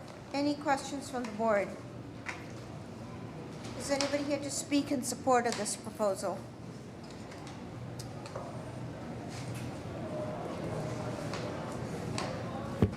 Greetings, Madam Chair, members of the board. Again, Joshua McFadden, Mayor's Office of Neighborhood Services. We'd like to go on record in support of this project. Is anybody here to speak in opposition? So this is how many units in this building? 3 units. Okay. The building in the back is a duplex of about 2,000. That's where Mr. Sparrow lives now, and he's looking to move to. Okay, thanks. May I have a motion, please? Motion to approve with continued BPDA design review. Second. All those in favor? Aye. Any opposed? Motion carries with that proviso. Good luck. Thank you. Calling BOA 749-571, 3 Laurel Street. This is a change of occupancy from a 1-family to a 2-family. Construct a roof dormer, install stairs from the 2nd floor to attic, and stairs from the 1st floor to basement. Violations, Article 50, Section 29, excessive FAR. Article 50, Section 29, insufficient open space. Article 50, Section 29, insufficient rear yard setback. And Article 50, Section 29, insufficient lot size for additional unit. Name and address for the record, please. Elizabeth Nagaraja, 46 Dudley Street, Roxbury, Mass. Premnath Nagaraja, 46 Dudley Street, Roxbury, Mass. Jimmy McNeil, Unity Construction Company, Boston. Tell us what's being proposed. We're proposing taking a, Could you speak up a little bit? I'm having a hard time hearing. Okay, we have a 1-family house that we would like to make it into a 2-family house. It was formerly a 2-family house about 10 years ago. The previous owner had changed it to a 1-family, I guess, for tax purposes. So we'd like to take it back to a 2-family, and that's what we're proposing. So how large will each unit be, proposed unit be? Approximately 1,200 square feet. Okay. And so this is extension into the roof dormer and extension into the basement, right? Yes, it is. Okay. What's going to be in the basement? It's the part of the living space from the 1st floor unit. What exactly? Excuse me?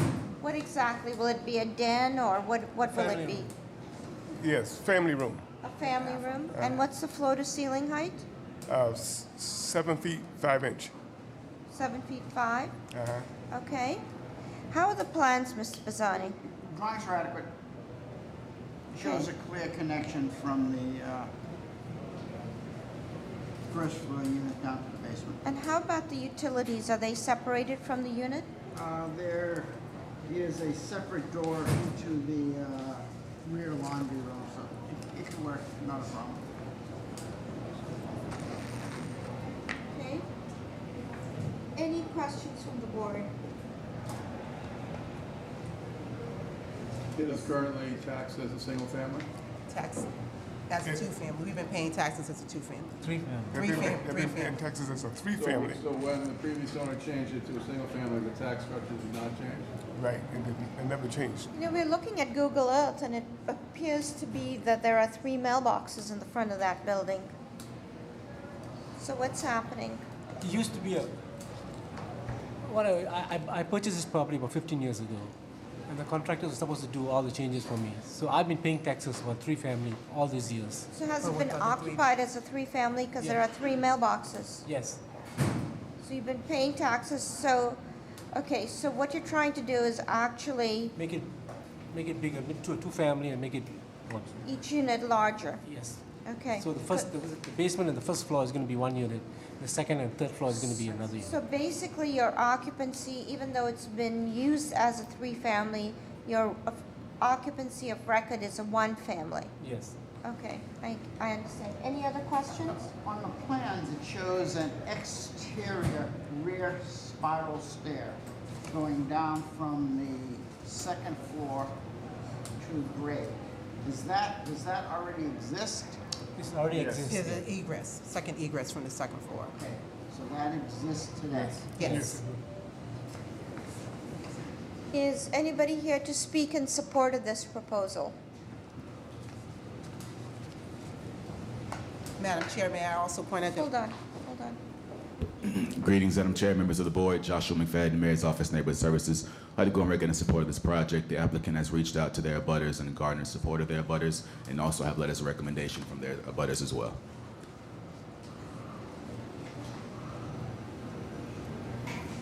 Good morning. My name is Deborah Milton. I am a direct abutter for 29 years, and I am extremely in support of this improvement of the neighborhood in this particular project. Thank you. Thank you. Is anybody here to speak in opposition? May I have a motion, please? Motion for approval with, actually, there's no exterior work can be done, is there? No. Is there a second? Second. All those in favor? Aye. Any opposed? Motion carries. You're all set. Good luck. Calling BOA 723-437, 20 Seaver Street. This is a change of a use building from 16 units to 32 units. The violations, Article 50, Section 43. Off-street parking is insufficient. Article 50, Section 29. The lot area for additional dwelling units is insufficient. And Article 50, Section 29. Usable open space is insufficient. Name and address for the record, please. Attorney Daniel McDevitt, 2 Granite Avenue in Milton. With me is Leroy Alexander and Pamela Alexander, the owners of this building. Good morning. Good morning. Tell us what's being proposed. So this building is currently a 16-unit building. There are 8 2-bedroom units in the building, and there are 8 1-bedroom units in the building. We're actually proposing now to create 28 small-size units in partnership with the Pine Street Inn. This is a site that my clients have decided what they want to do is to partner with Pine Street to create housing for, as it says, older Bostonians who don't have accessible units. This will be completely elevated building, all floors. It'll be sprinkled building. It'll have central air conditioning. It will have management in the building during the day, every day from Pine Street. There'll be a laundry facility in the building as well as storage in the basement. So what we're proposing to do, the use of the building is not a violation. The existing violations exist as it currently stands right now. The building is vacant. So in its current status, the maximum occupancy of this building would be 48 people. Presumably, there could be as many as 24 cars for the people living in this building in its current status. We're proposing 28 occupants with no cars, and the reason why we say there'll be no vehicles is because the income limits that are put on it by this project, the people have such a low income level that they really couldn't afford a car. They have to make less than $10,000 a year to live here. So how large is each unit proposed to be? Well, what we're looking at is the units are around 300 square feet per unit, which is consistent with the other projects that Pine Street has at the St. Peter's project on Bowden Street and a few of the other projects in the neighborhood. So they've come up with what they think is a workable design and very manageable. What they find is that they have residents who are aging in place on the third floor of a three-family and they're having trouble with the stairs, or people who are in different other locations that need services that they can't get to because they're all in different locations. So my clients own the building next door, and we've also talked to the abutters. We had a sidewalk meeting, which was attended very, very well and in favor. And we've also met with the mayor's office and the local civic association. So the violations exist currently. There's nothing we can do to fix the violations because the code was created after this building was built.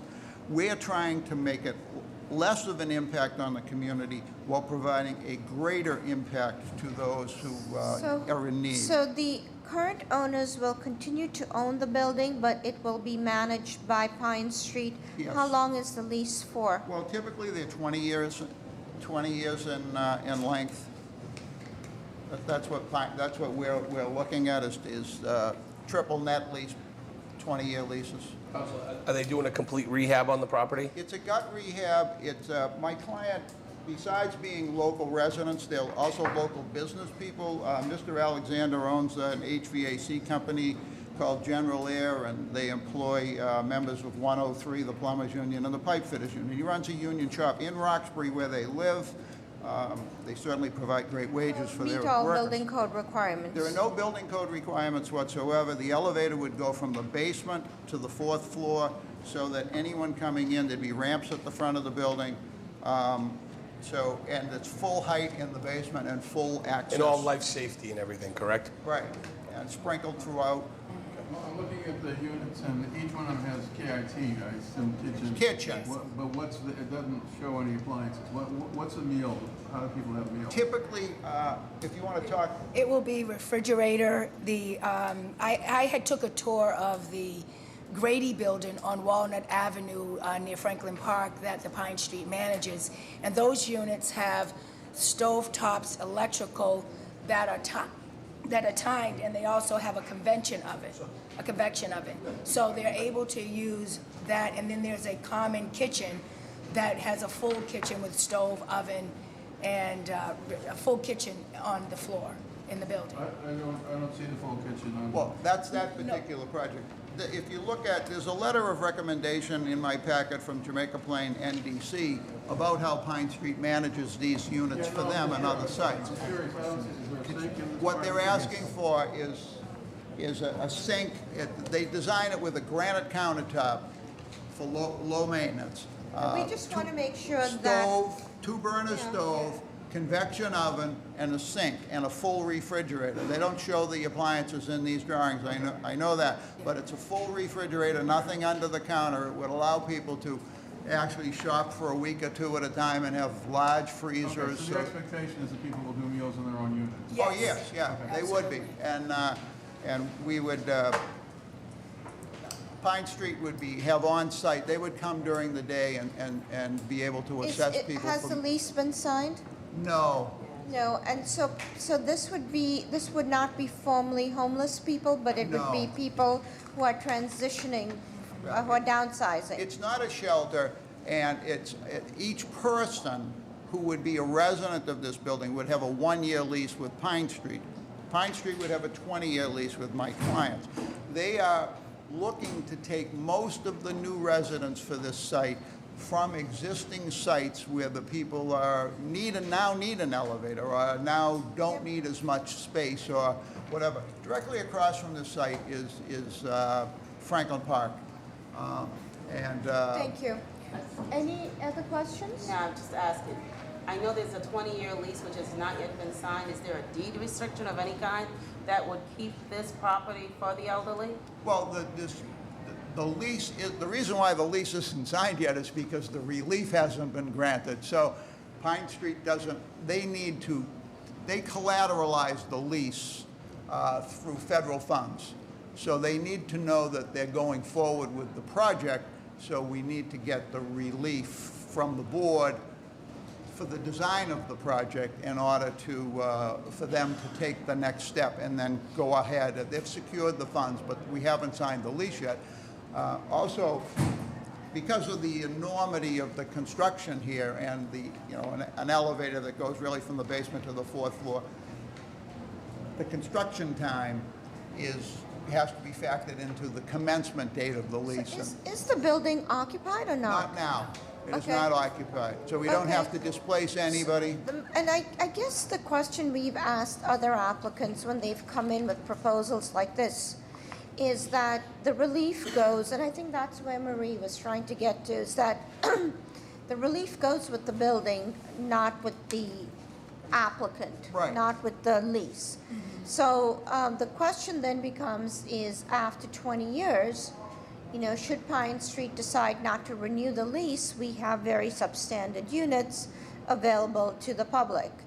And I think that is a question we ask every applicant who comes in with these kinds of proposals. I hope I'm not back here in 20 years. Yeah. All I can say is We that want to make sure our successor board who's here in 20 years.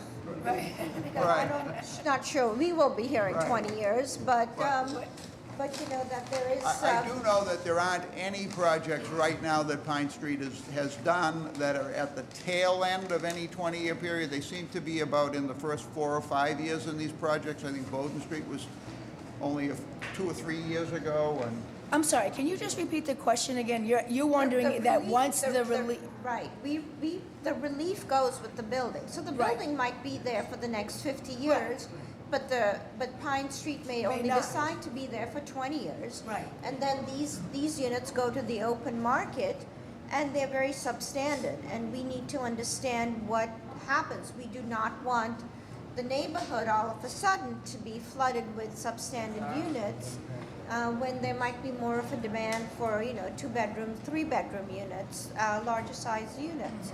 Moreover, you're doubling the size of the population in there. So you're going from 16 to I think 32, 28. we're actually, population-wise, we're coming down from 48 to 28, population-wise. But regardless of what history, we are thinking forward, ahead, about what this relief might mean to the community. I would suggest that we could work with the law department on a deed restriction. Okay. I think that's very reasonable. It's something that BPDA does on affordable units within condo projects where if you approve 10 units, one of them has to be affordable. That becomes a deed restriction. Did this go through Article 80? No? It does not have to. The use is an allowed use. Okay, This is a multifamily residential neighborhood. Is anybody here to speak in support of this proposal?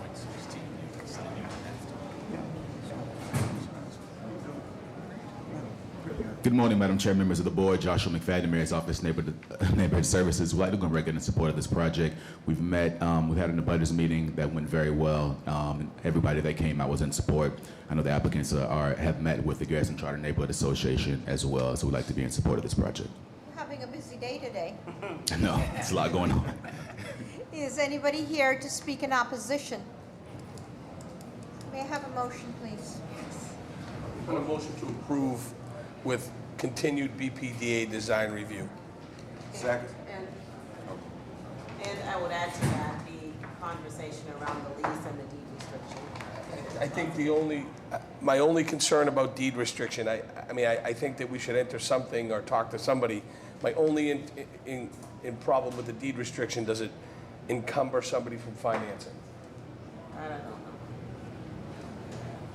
Well, actually, in this case, the financing is somewhat dependent That's right. on your. Well, we'll, Yeah, we're financing ourselves. he can fund the construction.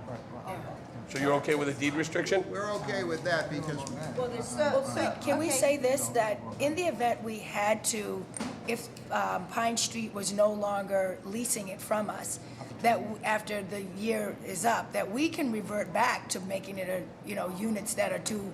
So the proposal perhaps that I hear is that this is approval with BRA design review with a 20-year deed restriction contingent on the Pine Street lease. After that, it will be reevaluated. reevaluate. Okay? Yes. So that was a second to That's a second to that. All those in favor? Aye. Any opposed? Motion carries. You're all set. Thank you. Calling case BOA 692-756, 2-4 Dolan's Court. Madam Chair, members of the board, that's been deferred to January 6th at 11:30. Okay. Calling the next two cases, calling BOA 718-394, 36 to 36A Haverfoot Street. There's a companion case, BOA 718-397, 38 to 38A Haverfoot Street. This is for 36A. This is a construct an addition in the rear and then change occupancy from a single family at number 36 to a two-family resident at 36A in accordance with submitted plans of 2,509 square feet.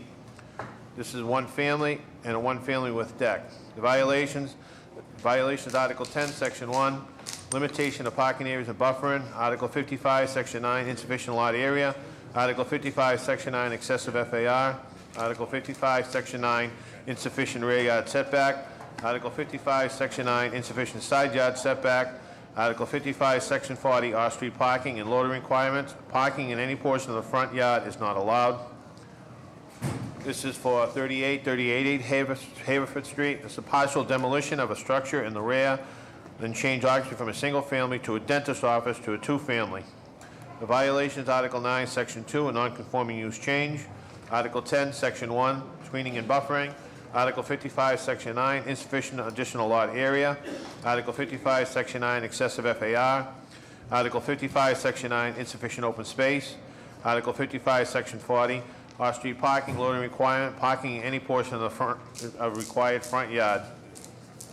Name and address for the record, please.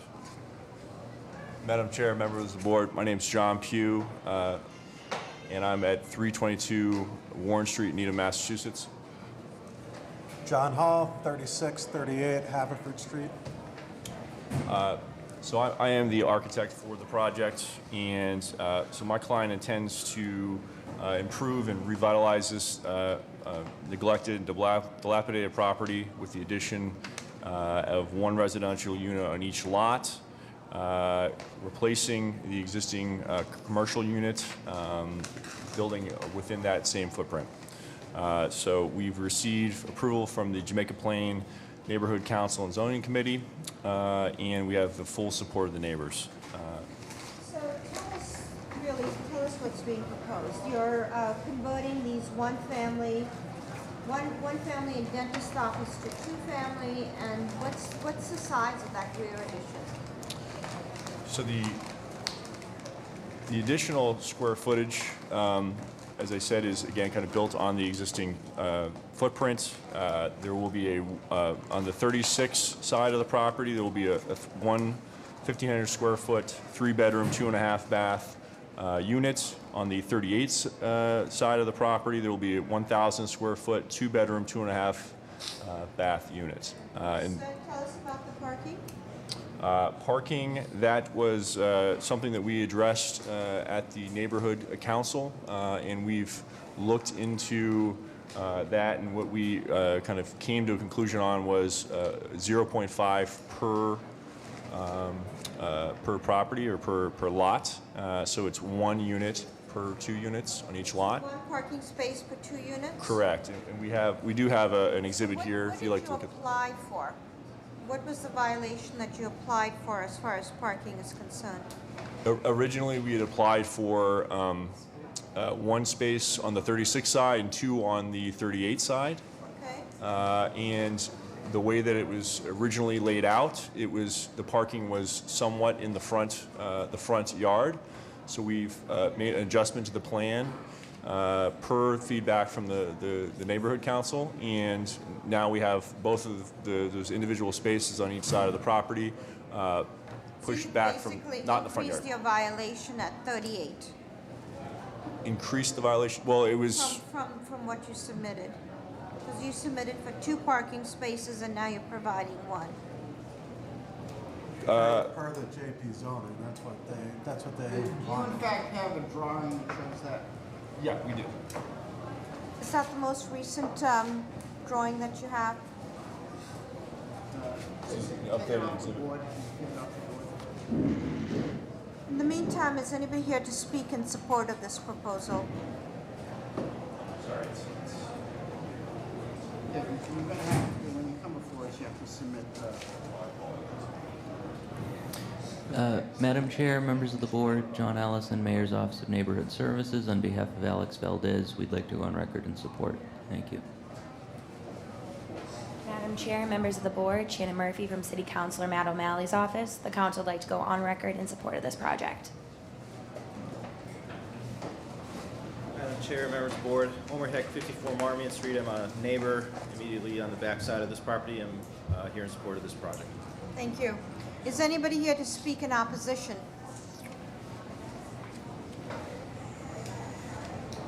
Nobody's here in opposition? Okay, so we're waiting for you to get us the plans.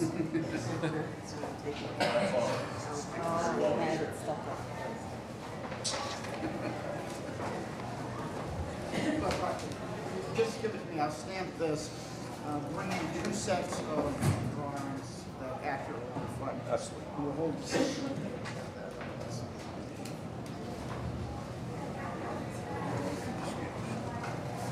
Mr. Pisani, how are the plans?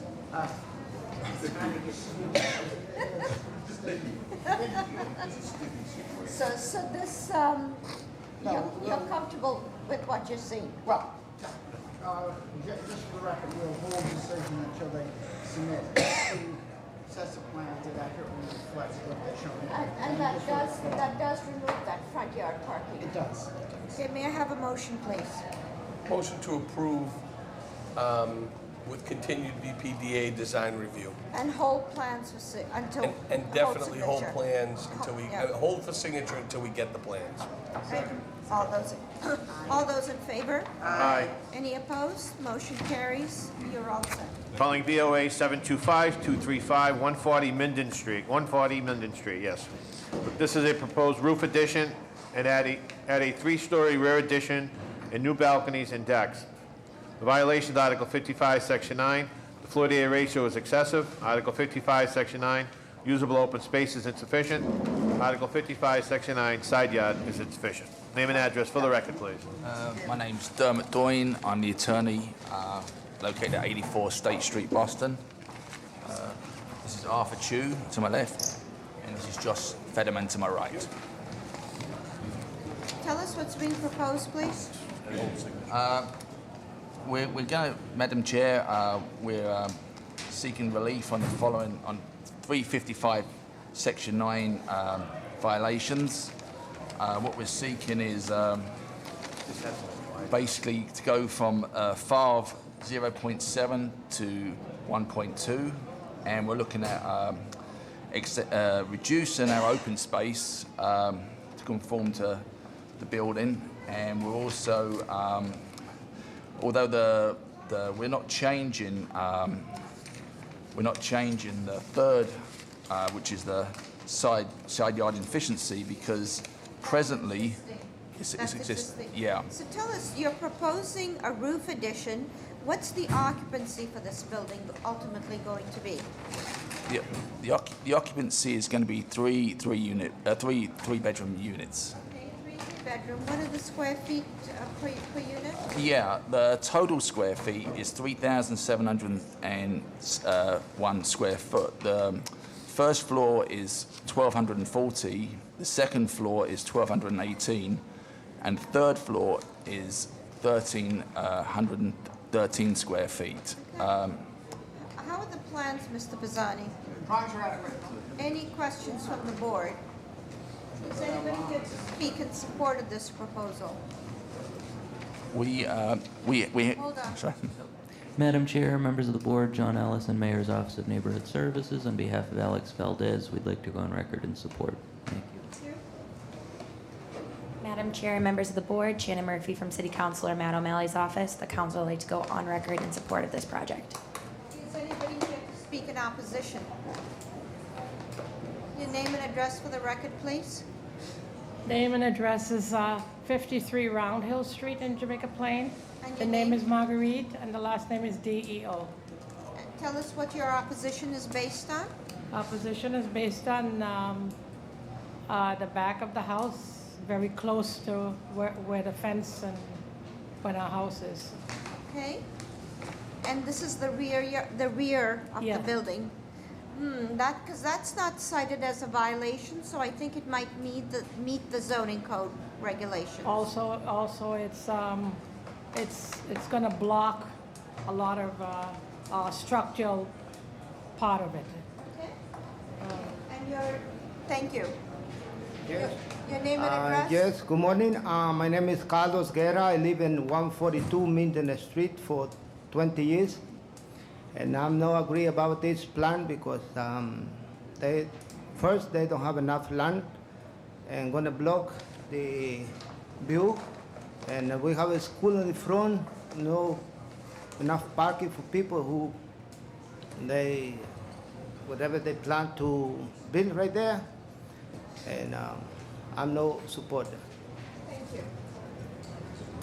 Okay.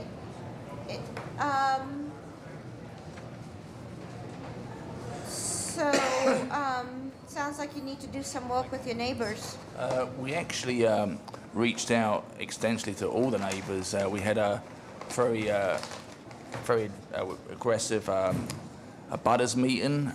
We spoke to everybody. We even hired a Spanish translator to go from door to door.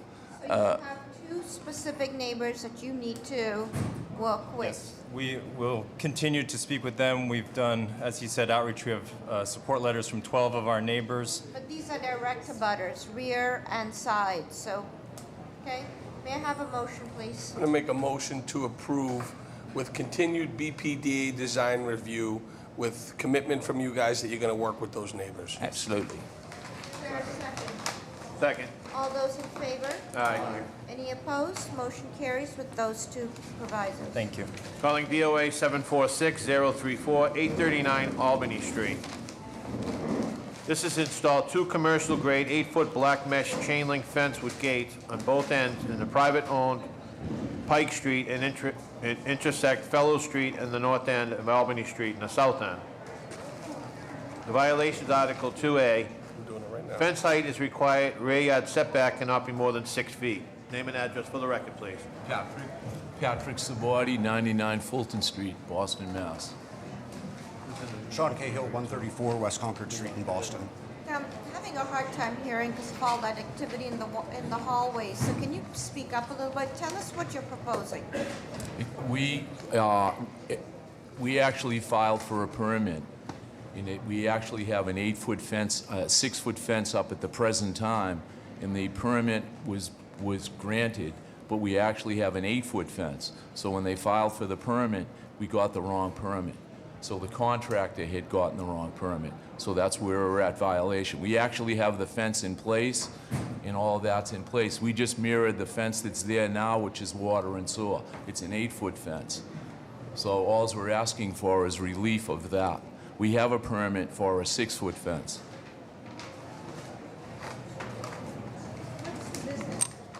It's a repair business, collision Boston Body Works? Correct, it's a collision repair center. Yeah, I was just down that street the other day. So you're saying this is on the back side, on the water and sewer side, correct? Correct. I don't quite understand. The 6-foot permit was issued in error? No, that we do have a 6-foot one, but we actually have an 8-foot fence. You know, we're not too terribly, Was the 6-foot one issued by mistake? No. No. We got a 6-foot, but on the contract, it said 6-foot, and they gave us, and we had an improper permit. That's what our issue is. you know, regardless, so you're requesting relief for an 8-foot chain link fence. Correct. Problem is we're not very keen on chain link fences. So, We're just mirroring what's already existing. Well, but isn't it true that on the right side is an 8-foot fence? Correct. So you're going from the right side across the rear of your property with an 8-foot fence, but on the left side is a 6-foot fence. I believe so, yes.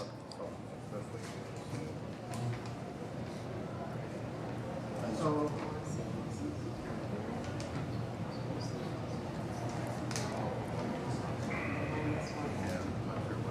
and is that tower on your property or is that water and sewers property? It's on my property. It's on your property? Correct. And that's fully permitted?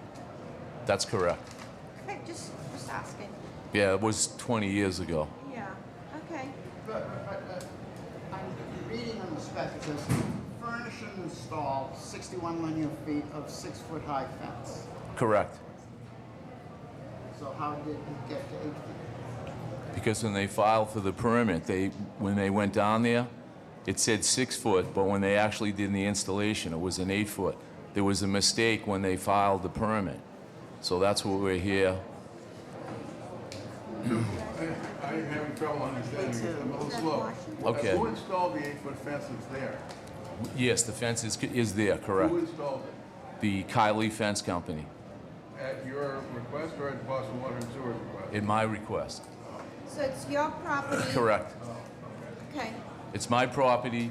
We got the okay from our abutter BU. We got the okay from the fire department. We spoke to all these municipalities, and they said it was fine. And this is what we needed to do, was file for a permit, in which we had done. Okay.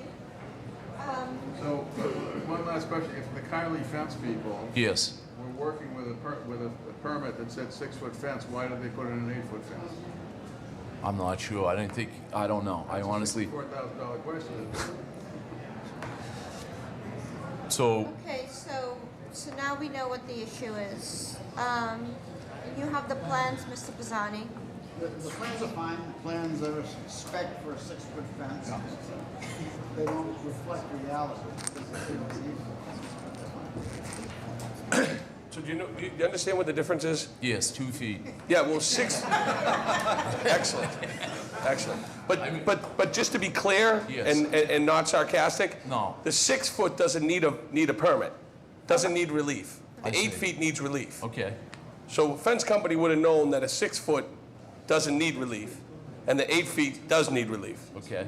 So that's the problem here. Is that So do you want me to make the fence a 6-foot fence? Because we have the okay for a 6-foot fence. So that's your, yeah, so probably that's your So, path. so can I just speak for one more second? Yes. The issue in my neighborhood, I know if you guys have been down to the location where we are, I happen to walk down the street from, so you have a little bit of idea of why we need an 8-foot fence.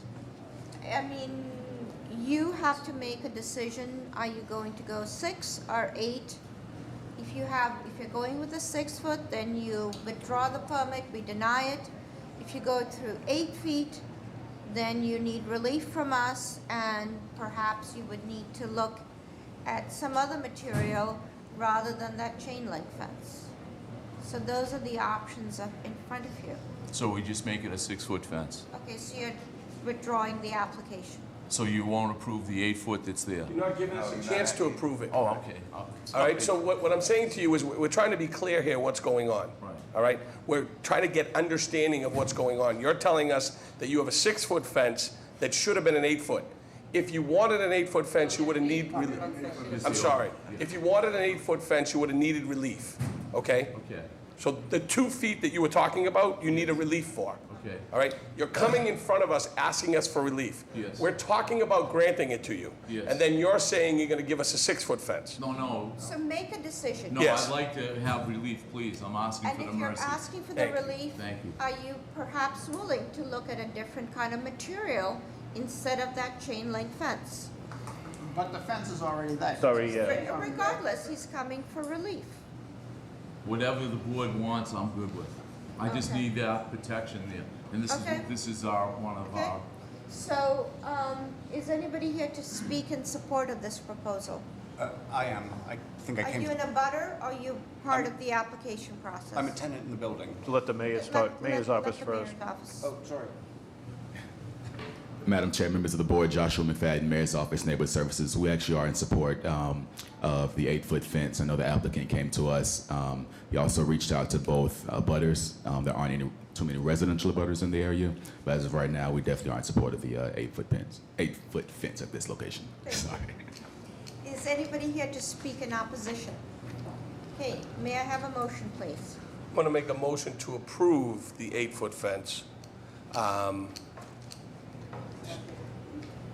Yeah. I'm not going to do a design review on a fence. If you want to put proviso on materials, that's well within your purview. But I'm not doing design review. No, we're not looking for, we are not looking. My motion stands. I'm going to make a motion to approve an 8-foot fence. And we're giving you a break here because we're not keen on chain link fences. The neighborhood has changed and will continue to change. And a chain link fence gives a different message than a steel picket fence or something else. I see. Okay? Yep. So there's a motion for approval. There's a second? All those in favor? Aye. Any opposed? Motion carries. Thank you very You're much. all set. Calling the last case for 9:30, calling BOA 757441, 152 Hamden Street. This is Phase 2 of Backlash Beer Brewery Project. This is a violation to Article 50, Section 43, off-street parking is insufficient. Article 90, Section 7, bar is a conditional use on the first story. Name and address for the record, please. Yes, it's Helder Pimentel. The address is 152 Hamden Street. And Maggie Foley. So tell us briefly what's being proposed. So we're seeking a change of use and occupancy from what the building is currently as office and warehouse to a brewery with retail accessory taproom use and offices as well. So, so your violation is basically, because it's an industrial use and you're having a commercial use in that space, it's a use violation, and there's off-street parking insufficiency. Tell us what parking you propose that you have there already. So we do have 24 dedicated spaces along with the building. And I have some printouts here of George Street and Norfolk Street, which are the two streets that abut our property, which are clear and open on the weekends when we'll be doing most of our business. And also we expect that a large percentage of our clientele will be using Uber and Lyft and other transportation services and not actually driving and parking. So we believe that we have sufficient solution for parking between the spaces that are deeded and the street parking available. And parking's not, there's no parking on Hampton Street. I'm sorry? There's no parking allowed on Hampton Street. Right, we're talking about George and Norfolk, the ones that run perpendicular to Hampton Street. How are the plans, Mr. Pisani? Plans are adequate. Any questions from the board? Is anybody here to speak in support of this proposal?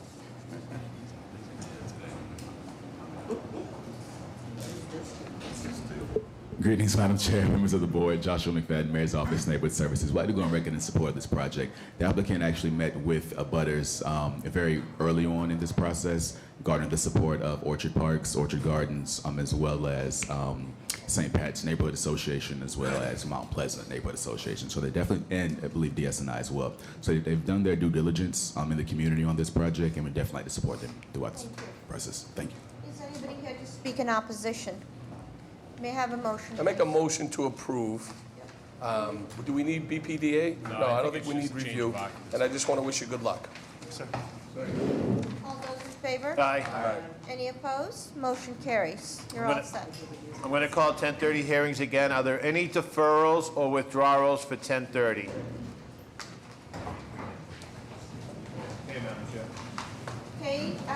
We know this room is full. We will take a 5-minute break and we will reconvene at 11:40.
Thank you. The Board of Appeal for Tuesday, October 31st is back in session. We are going to, since it's now 11:45, we're going to ask for deferrals You want me to do it? or withdrawals from 11:30. I was gonna do Sorry, that. go ahead. That's okay. I know Madam Chair wants to do my job as well, but I'm going to do my job for rediscussions. I'm calling all deferrals or withdrawals for 11:30. Yes. Counselor? Address? 9 Chelsea Street.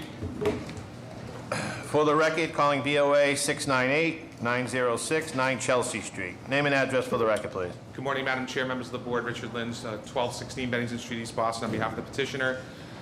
We are still in the Article 80 process. We expect to have some movement on this, hopefully at the next BPDA board meeting, at which time we can proceed with our request for relief before this board. Okay. Motion to defer. Is there a second? Second. All those in favor? Aye. Any opposed? The date, please. You have a date of January 9th. Is that good? It has to be. Excuse me? I said it has to be. Okay. Okay. Thank you. January 9th. Are there any other deferrals or withdrawals? Address, please. 29 Commonwealth Avenue, BOA 733-841. You want to do my job also, Counselor? Yep. Let me call this in for the record. Calling BOA 733-841, 29 Commonwealth Avenue. Name and address for the record, please. Good morning. My name is Mike Ross. I'm an attorney with Prince Lobel. I represent 29 Hexagon Inc., LLC. We would like to have the board entertain a deferral. There's a lot of attention on this particular proposal, as you can see from some of my friends in the room. We think a couple more weeks would help us through the community process, and we would welcome a deferral. Now, just for all the people who I see who are wearing those red buttons there, not buttons, but stickers. As you can see, we have other items on the agenda. Just to clarify for everybody that when the applicant requests a deferral, it is granted because we understand that there is continued processes that need to continue. So please, once the decision has been made by this board, we ask that you quietly leave the room so we can hear the next person in line. Okay? Thank you. Motion Mayor, to defer. is there a second? Second. All those in favor? Aye. Any opposed? The date, please. We're into the new year, January 9th. Okay, thank you very much. Thank you. Are there any other deferrals or withdrawals for 11:30? Address, please? 18 Green Street, Dorchester, Mass. 02122. Hold on a second, hold on.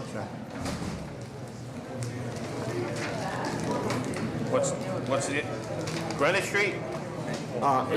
Yes. For the record, calling BOA 736-227, 18 Greenwich Street. Name and address for the record, please. Kevin Young, 18 Green Street, Dorchester, Mass. 02122. And tell us what you're requesting, We would like to defer our case and for what reason? because our lawyer can't show up at the last minute today. He's busy with something else. He can't come today. So we would like to ask for deferral if it's possible.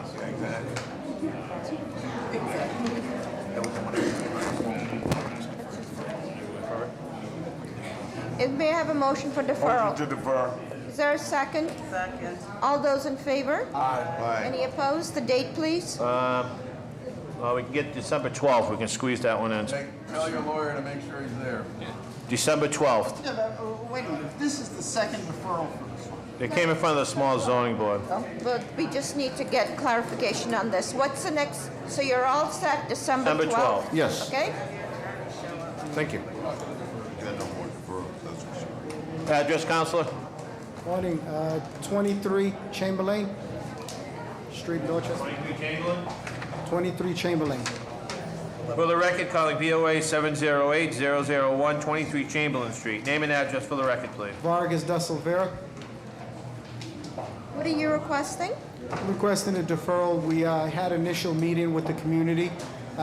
There's still some business that's been unresolved. We'd just like an opportunity to go back and resolve that before we come back. Motion, please. Motion to defer. Is there a second? Second. All those in favor? Aye. Any We're at opposed? We're at January 9th.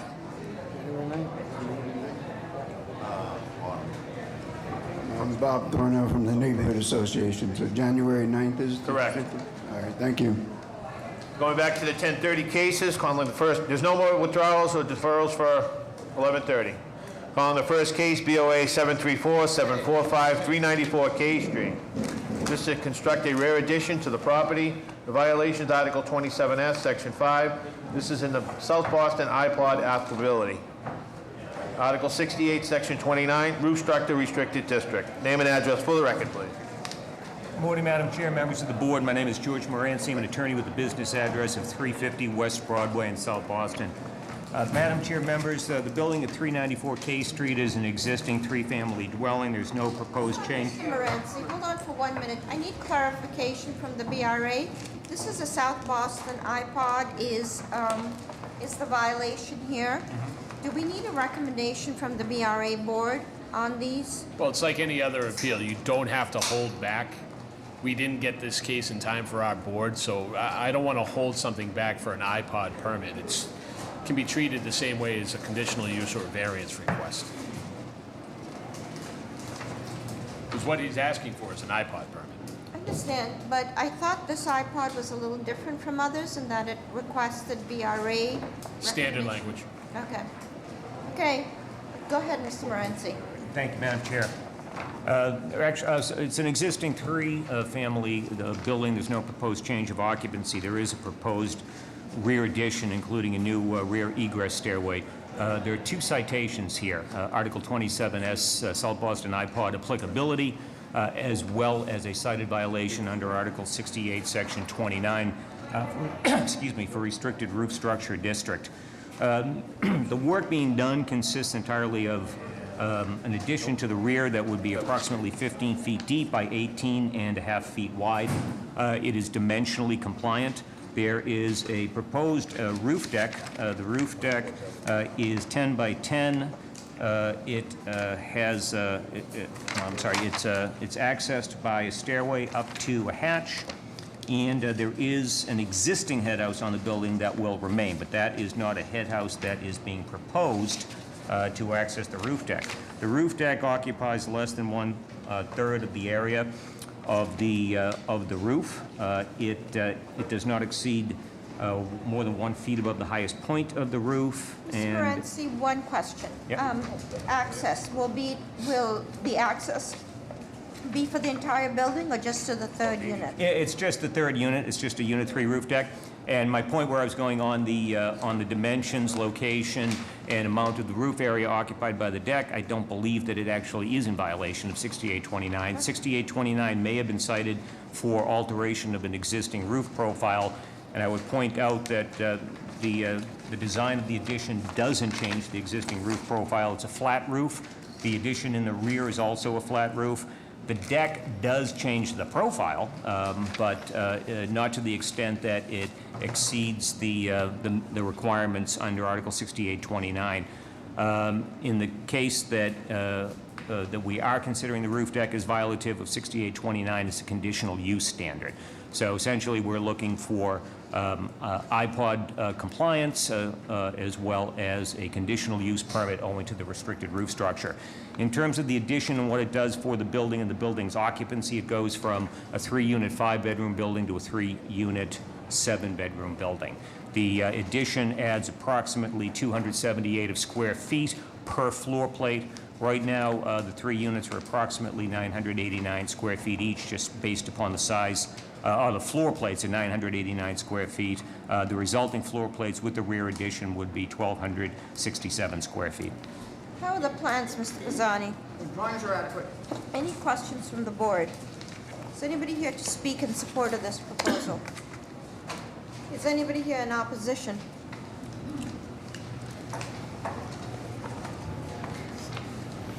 Madam Chair, members of the board, John Allison, Mayor's Office of Neighborhood Services. Due to this being cited within Article 68, even though it is within the interestingly interpreted roof structure restricted section, we cannot go on record in support of this project. We do want to acknowledge there was a community process on this, and they did resolve issues with their neighbors. Thank you. Madam Chair, members of the board, Paul Sullivan, on behalf of the Council at Large, Michael Flaherty. Article 68 went through an extensive community process, and the Council's approach has been consistent. We cannot support variances. However, there are times that these variances sought may be considered a substantial hardship. Therefore, we would defer to the board's knowledge and wisdom for understanding and interpreting the zoning laws as it pertains to unnecessary and unintentional hardships. Thank you. Is anybody here? So that's it. May I have a motion, please? Motion to grant the relief requested, BPDA exam. Second. All those in favor? Aye. Any opposed? Motion carries. You're all set with that proviso. Thank you. Calling the next case, calling VOA 756-297-246-248 West Broadway. This is a change of use takeout, dine-in salad restaurant. The premise to application request for outdoor seating. The violation is Article 68, Section 7. Large takeout restaurant use is forbidden in the zoning subdistrict. Article 27S, Section 5. In the South Boston iPod applicability. Article 68, Section 7. Restaurant use is conditional. Article 68, Section 8.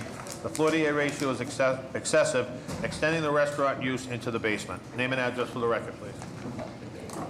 Good morning, Madam Chair, members of the board. My name is George Morency. I'm an attorney with the business address of 350 West Broadway in South Boston. The building in question is a mixed-use building at 246 West Broadway. It was approved by this board with the ground floor commercial shell space in September of 2016. The building is now occupied. This is the first tenant proposed for the ground floor commercial space. It is a takeout restaurant use. The name of the restaurant is Shredded. It's a salad restaurant. Given the dimensions of the space, constitutes a large restaurant or a large takeout under the zoning code because it exceeds 1,000 square feet. It is, again, the existing square footage of the space that was approved by this board in 2016. The extension comes from an extension of food prep areas to the basement. The basement was originally programmed as storage for the commercial unit. It is still going to be used as storage, but there is food prep areas in the basement, which creates the additional FAR violation, but the building itself is not being expanded in any way. The violations, again, are attributable to the fact that it is a large takeout, and the fact that it is a restaurant, although the zoning is in fact MFRLS, multifamily residential local service, and this is West Broadway. And the fact of the matter is, ground floor commercial uses are certainly preferred, I think, as a planning matter, and I think as in terms of serving the local community. And has the number of seats changed, given the expansion of the... There was nothing to change. It was shelf space. So the building was approved by this board in September 2016, simply as ground floor commercial space unbuilt out. Okay, and so what are the number of seats being proposed? On sheet A1.1, which is the ground floor plan, there is a dining waiting area. There are 5 stool seats to the right of the main entrance, 5 to the left, and... It looks like 10 seats, and then... cover sheet says 12. Yeah, and then to the left, behind the residential area, there's a table and 2 seats as well. Okay. And the signage is going to meet the sign code requirements? Signage will have to comply with the sign code, so that would be were this to be approved of BRA to work out under its design review authority. And Go ahead. And my clients are business partners. They have an experienced chef who was aware of the takeout requirements in the city of Boston, both by this board and the licensing board, and we're aware of the provisos that would run with the takeout operation. How are the plans, Mr. Bazzani? Brian Herrera. Any questions from the board? Is anybody here to speak in support of this proposal? Madam Chair, members of the board, John Ellison, Mayor's Office of Neighborhood Services. This is within Article 68, but it is on Broadway, which may be rezoned at some point. We did have an abutters meeting on this, and it also went to the St. Vincent's Neighborhood Association. This is a use consistent with what people want to see on Broadway. Thank you. Thank you. Is anybody here to speak in opposition? Madam Chair, members of the board, Paul Sullivan, on behalf of City Council at Large, Michael Flaherty. I appreciate your patience with this. Article 68 went through an extensive community process, and the council's approach has been consistent. We cannot support the variances. However, there are times that these variances sought may be considered substantial hardship. Therefore, we defer to the board's knowledge and wisdom for understanding and interpreting the zoning laws as it pertains to unnecessary and unintentional hardships. Thank you. May I have a motion, please? Second. All those in favor? Let's stand and take out language. Okay. Is that, and that second? All those in favor? Aye. Any opposed? Motion carries. You're all set. Thank you. The next case, calling BOA 736-937, 52 Beacon Street. This is a change order from 10 residential units and 2 offices to 7 residential units. Renovate the existing building with adding an existing building to increase 2 FAR 2 roof decks, 1 for Unit 5 and 1 for Unit 7. The violation, Article 15, Section 1, the floor-to-area ratio is excessive, and Article 32, Section 32-4, GCOD, Groundwater Conservation Overlay District. Name and address for the record, please. Madam Chair, members of the board, my name is Jessica Camano. I'm an attorney with Cool Simmons Stores, business address 400 Atlantic Avenue, Boston. I'm here today on behalf of the petitioner, and joining me is the developer Scott Dabney of Pangea Management Corporation and John Day of LDA Architecture. We're before the board today because the proposed redevelopment of the property at 52 Beacon Street in the Beacon Hill neighborhood of Boston requires relief in the following manner. We need a conditional use permit for the installation of a groundwater recharge system as a result of the property being located within the Groundwater Conservation Overlay District, and a variance to increase the pre-existing non-conforming FAR at the site. Hold on 1 minute. Christian? Madam Chair, members of the board, Christian Simonelli, Boston Groundwater Trust. We do have the approval letter from Boston Water and Sewer. Mr. Fortune, is it in the We do file? have it. Plans, Mr. Bazzani. Large. They're adequate. Any questions from the board? Is anybody here to speak in support of this proposal? Madam Chair, members of the board, we'd like to go on record of support. Just Agar with the Mayor's Office of Neighborhood Services. We held an abutters meeting in which residents came out supporting one another or representing one another, and none of them had, all the questions and concerns were answered, and they were comfortable with the idea. They have the owner's contact number, so the Beacon Hill Civic Association is also in support of this project. Thank you. Thank you. Madam Chairman, members of the board, Tom Clemens representing the Beacon Hill Civic Association. The applicant is engaged in a fairly extensive process with us and the neighbors And while we don't agree with all of the arguments in favor of a variance with respect to some of the additional space, it's all basically enclosed within a brick box at the center of the property, has minimal effect on the abutters, and other agreements that the applicant has made make this a beneficial project for the neighbors and the Civic Association. So we're in support of it, and thank you very much. Thank you. Ladies and gentlemen, Derek Taff. I am an immediate abutter. I have interacted with the group a lot, and they've. What's the address? I'm at 51 Beacon Street. They've provided us a lot of information, and we've worked through a neighbor agreement with the BHCA that we think is sufficient to assuage our concerns. So we're supportive of the project. Thank you. May I have a motion, please? All those in favor? Aye. Any opposed? Motion carries. We're all set. Good luck. Calling BOA 749-903, 127 Charles Street. This is a change of occupancy from 6 apartments, dry cleaner drop-off office space to 6 apartments, dry cleaner drop-off and retail store. Replace the existing signage with the same dimensions, no work to be done. The violations, Article 8, Section 4, a local retail is forbidden in the use of an H2 65 sub-district. Name and address for the record, please. Madam Chair, my name is Michael Wiggins from the law firm of Weston Patrick, and I'm here on behalf of Magdalene Michaelis and Allison Darawai. Allison is the tenant who's going to be putting the retail use in this space. And this is just simply a change of use from a prior office to retail. There's no structural change whatsoever. It just became apparent that in order to have this use, one had to go in front of the Civic Association and get their support, and also to seek a variance. Tell us about this end, Charles. Is there retail uses on the ground floor? Yes, there are. There are. Up So and this down is the not- street. This is not introducing a use that will create more foot traffic in an area that doesn't have it. That's absolutely correct. Yeah, it just fits in with the existing, the use in the area. How are the plans, Mr. Pisani? Drawings are adequate. Any questions from the board? What is the particular proposed retail use? Oh, I'll have Mr. Aroi briefly describe it to you. It's basically a clothing store. Yes, I own a brand called Paradise, so it's a women's clothing brand, and all the pieces transition to different articles of clothing. So women can go from one setting to the next, like work, workout, or night out.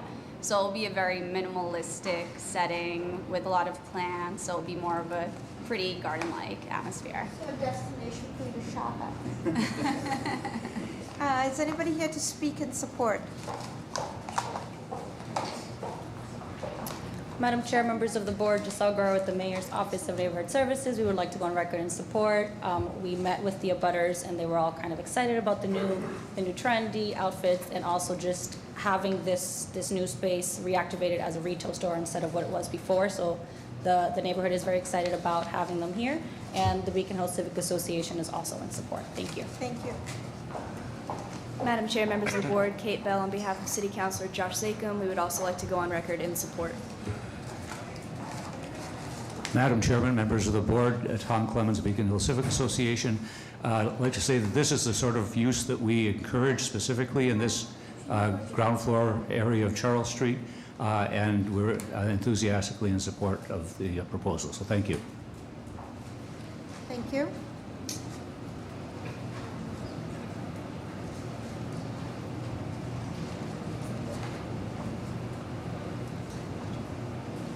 May I have a motion, please? Motion to approve.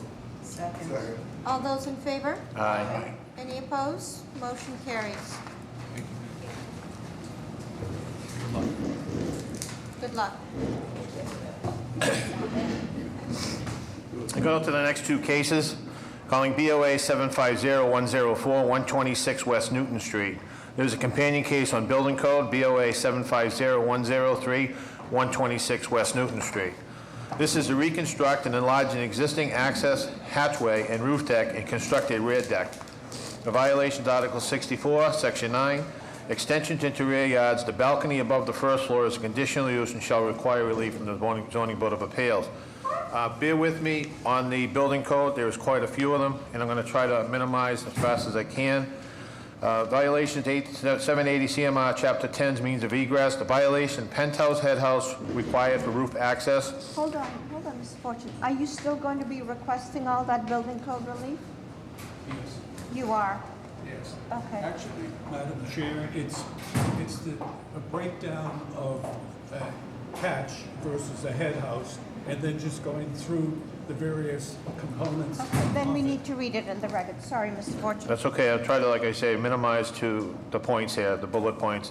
Stairway to roof. In buildings 4 or more stories above grade, plane on one stairway shall extend to the roof surface unless the roof of a slope is steeper than 4 units vertical or 12 units horizontal. Roof access. Where a stairway is provided to a roof, access to the roof shall be provided through a penthouse. 8th edition, Chapter 10, means of egress. Violation, the stair headroom obstructed by the hatch. 1009.2, stairways shall have a minimum headroom clearance of 80 inches. Chapter 780, Chapter 10, means of egress. Violation, the handrails do not extend and terminate as required at 1012.6 to handrail extensions. Handrails shall return to a wall, guard, or walking surface, or shall be continuous to the handrail of an adjacent stair flight or ramp run. Where stair rails are not continuous between flights, the handrail shall extend horizontally at least 12 inches beyond the top riser. Means of egress, violation due to the hatch, the handrail will not be able to be continuous even if added to comply with 1012.6. The handrail gripping surface shall be continuous without interrupted newel post or other obstructions. Means of egress, the violation, guards are required around the hatch or all open sides. And glassing glazing. Safety glazing shall be required for a hatch where glass is used. Name and address for the record, please. John Moran, Alpine Advisory Services. Alpine Way. With me is the developer, Louis Lagone. Madam Chair, may I address the building code violations first? Please. Mr. Pisani, I've submitted a copy of the slides of the Sullivan Code Group presentation of the state 8th Building Code Edition, Chapter 11, dealing with historic structures. Number one, this is in the south end. This is... And this is a historic structure or simply within the South End Historic District? It's within the historic district. It's as shown in the exhibit of the assessor's map. It is a portion of a row house assembly, and it is a contributing structure to the historic district. And as such, under Section 308 of Chapter 11, dealing with historic structures, the state building code does not require compliance with the provisions relating to, in this case, a head house versus a hatch. The building itself is 2.5 stories. How many units in this building? 2. Only 2 units? 2 units. Okay. It's 2 units. The building itself, measured from curb at grade, is 3.5 stories. It's not a full 4-story building. I've submitted photographs of similar installations by this developer. The stairway is continuous with the continuation of the hatch. The hatch does open, swings over, not up. No, the board is familiar with this and familiar with the exemption that allows this. And therefore, I'll make a motion to grant the relief requested. That is, we will grant you building code relief for Is there a this. second? Second. Now, there's a second part to it, though, right? And that is the part with the treatment of the glazing for the hatch. So you will have to comply with that. We'll allow the hatch rather than the head house, but you have to comply with the fire rating and the fire requirements, which means that you're going to put fire rated glass in the hatch. So does that mean you're denying the Chapter 24 glass and glazing violations? Yes, we'll deny the glass and glazing because you're going to comply with it. Compliance with, yes. Okay. Let's be clear. You are going to comply with the code relative to glass and glazing by making it fire rated. Correct. Is there a second? Second. All those in favor? Aye. Any opposed? Okay, so let's then get to the meat of the matter. Can you speak about the appeal that you have before us? And the appeal is for a conditional use permit to erect to the rear of the building a rear deck which will project 6 feet, supported by brackets.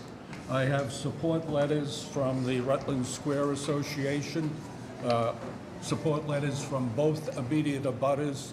There was a community meeting organized by the mayor's office. Those in attendance were unanimously in support of the project. He is a known developer, having developed on the street before, and he received the endorsement of the community. How are the plans, Mr. Pisani? Drawings are excellent. Any questions from the board? Is anybody here to speak in support of this proposal? Good afternoon, Madam Chair, members of the board. My name is Faisal Sharif, Mayor's Office of Neighborhood Services. We did hold an abutters meeting in which the Neighborhood Association president was available. All of the abutters were in support of the project. Their concerns were heard, and we'd like to go on record in support as well. Thank you. Ms. Moran, I just have one question. Has Vernon Woodward now gone back to R.W. Sullivan, or is this just pulled out of the file? I do not know. Because he's with AKF. I believe so. Is anybody here to speak in opposition? May I have a motion, please? Madam Chair, if I may just add, the property is visible on a landmarks jurisdiction, both front and rear, due to the library park. Thank you. May I have a motion, please? Motion to approve. Second. All those in favor? Aye. Any opposed? Motion carries. You're all set. Good luck. Thank you. Calling next case, calling BOA 756-475 80 to 82 Summer Street. This is a change use from office space on the 4th floor to a one-bedroom apartment. The violation is Article 13, Section 13-1, usable open space is insufficient. Name and address for the record, please. Good morning, Madam Chair, members of the board. My name is Chris Donnelly. I'm an attorney with Schofield Law Group of 29 Commonwealth Avenue. With me today is the applicant, Christopher Knight of 80 Summer Street. What's being proposed? The property at 80 Summer Street is a 5-unit condominium building. The subject property is Unit 4, comprising the 4th floor of that building. The applicant proposes to convert that from an office space to a one-bedroom residence. The applicant did receive a refusal letter due to insufficient usable open space. I'm sorry. So this 5-unit condo, is it a residential condo or an office condo? Thank you for asking, Madam Chair. It's a mixed-use condominium. Presently, there are 3 commercial units, or 3 units used for commercial purposes, and 2 residential units, including Units 3 and Unit 5, which are above and below the subject property here. As I was saying, this was cited for insufficient usable open space. Unfortunately, there is no open space on this property which could be used by the occupant of this unit. The building comprises the entire footprint of the lot. There is a roof deck, but it's only accessible from Unit 5, not accessible from Unit 4. And how large is this proposed one-bedroom? It's about 2,200 square feet, Madam Chair. How are the plans, Mr. Pisani? The drawings are adequate. Any questions from the board? Is anybody here to speak in support of this proposal? Madam Chair, members of the board, Dennis Chang, Mayor's Office of Neighborhood Services, would like to go on record in support. Thanks. Madam Chair, members of the board, Eric White on behalf of City Councilor at Large Ayanna Presley. We would like to go on record in support. Thank you. Madam Chair, members of the board, Paul Sullivan, on behalf of Councilor Michael Flaherty. Council would go on record in support. Thank you. Is anybody here to speak in opposition? May I have a motion, please? Motion for approval. Is there a second? Second. All those in favor? Aye. Any opposed? Motion carries. You're all set. Thank you, Madam Chair. Calling BOA 720-071, 34 Gladstone Street. This is a remodeling existing finished basement, converting from a one-family to a two-family, and remodeling the kitchen and bathroom. The violation is Article 53, Section 9, insufficient open space per unit. Name and address for the record, please. Rod Rivera, owner of Rod's Home Improvement and Design, 36 Haviland Ave, Lynn, Massachusetts. At this time, I pass it to my partner, Viviana. Good afternoon, Madam Chair and members of the board. I'm Viviana Gonzalez Viana, and I'm the designer for this project. We are seeking a relief for insufficient open space per unit. Where this is a conversion of one family to a two-family on a lot of 4,314 square feet, and around 543 square feet that are available for open space. But Hold on 1 minute. Tell us about this. So this is to extend to finish the basement, and is that where the second unit is going to be? The basement is finished. It contains a kitchen, a bathroom, and 2 bedrooms, but it's part of the rest of the house. And the owner wants to convert this to a two-family. The basement is at ground level, and all the windows are above ground, and there are windows that are about 42 inches from the ground. And how large is each unit? How many square feet? The basement is 1,295 square feet. Okay. How are the plans, Mr. Bazzani? The drawings are adequate. What's the floor-to-ceiling height in the basement? A2. A2. And how is the basement separated from the other unit? There is an egress on the side of the house, and we are proposing a second means of egress also on the other side of the unit as a second means of egress through a window. Can you tell him which plan to look at? Okay. Well, I see the proposed basement plan, and it has a exterior door. Yes. That comes in. And it has a door that goes up, but I don't see The window on the side. upstairs plan. Do you have the upstairs, you have the first floor plan? Okay. On A2, existing first floor and existing second floor.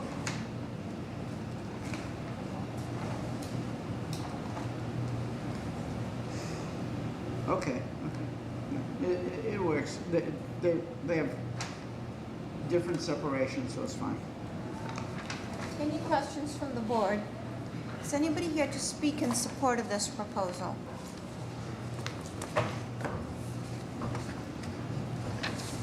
Madam Chair, members of the board, John Ellison, Mayor's Office of Neighborhood Services, on behalf of Jesus Garcia, we'd like to go on record in support. Thank you. Thank you.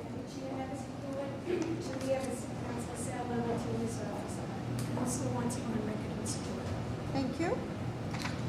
Is anybody here to speak in opposition? May I have a motion, please? Motion to approve. All those in favor? Aye. Any opposed? Motion carries. You're all set. Good luck. Calling the next case, calling BOA 755-224, 47 to 51 Webster Street. This is a change of use of one office space to a residential unit. Work to be performed, occupancy will be a restaurant and bar with roof deck and dining, yoga studios, fitness center, professional uses, and 5 apartments. No new sprinkler work or revised fire alarm layout. Violations, Article 9, Section 2, change of use of a mixed use to include a 5th residential unit and a 3-family sub-district is conditional. Article 53, Section 9, insufficient open space per dwelling unit. And Article 53, Section 56, insufficient parking. Name and address for the record, please. Good afternoon, Madam Chair, members of the board. Richard Lins, 1216 Bennington Street, East Boston. On behalf of the petitioner, with me is Phil Frateroli, who is the principal of the entity that owns the property and operator of the current restaurant. This board may remember that back in March of 2015, this board granted relief to change the occupancy of a former industrial site to a mixed-use building with a restaurant, yoga studio, and residential mixed use above. That building has been completed and is operational. Part of the proposal originally involved using a portion of the space on the upper level for dedicated office space. That office space would be used to operate the restaurant or to serve as an office for the restaurant. Based upon the design during construction, it was determined that that space would no longer be necessary. Mr. Frateroli has looked at the possibility of continuing to use that for rentable office space. It's not necessarily feasible unless you are operating something in the building that doesn't necessarily set up very well to operate as an independent office space for a third party. So the proposal is to change that space from a office use to a residential use. It would be a studio-sized unit, about 555 square feet. We did have the opportunity to go back before the neighborhood and present this to the neighborhood association who supported it wholeheartedly.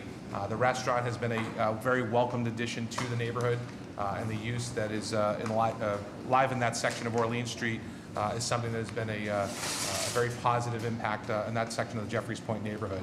So the only reason you're here is the conversion of the office space to residential use, That is correct. okay? The letter from the Jeffreys Point Neighborhood Association, which will come later, is there is also a proposal to add outdoor dining. That is also supported, but we understand that's a process with the Public Improvement Commission. But that's a separate, That'd be a separate- appeal that will come to us That's when it correct. comes to us. Yep. Okay, so how many residential units will be in this building, assuming that this gets approved? Total of 5. 5 residential units and the dining, Dining, and then the second level is a yoga studio. okay? How are the plans, Mr. Bazzani? The drawings are adequate. Any questions from the board? So this residential unit will be at the ground level and it's open out to the street? Fourth level. Oh, okay. Yeah, ground level is the restaurant. And second, okay. I misunderstood the description of the unused space. Is anybody here to speak in support of this proposal?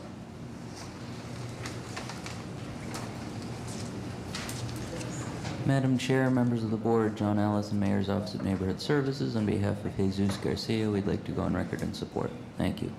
Chair, members of the board, Judy Evers, City Council, Sarah Martinez, office. He wishes to go on record in support. Madam Chair, members of the board, Paul Sullivan, on behalf of the Council at Large, Michael Flaherty. Council like to go on record in support. Madam Chair, members of the board, Jessica Rodriguez, City Council at Large, Denise Cyber George's office, and she would also like to go on record in support. Thank you. Is anybody here to speak in opposition?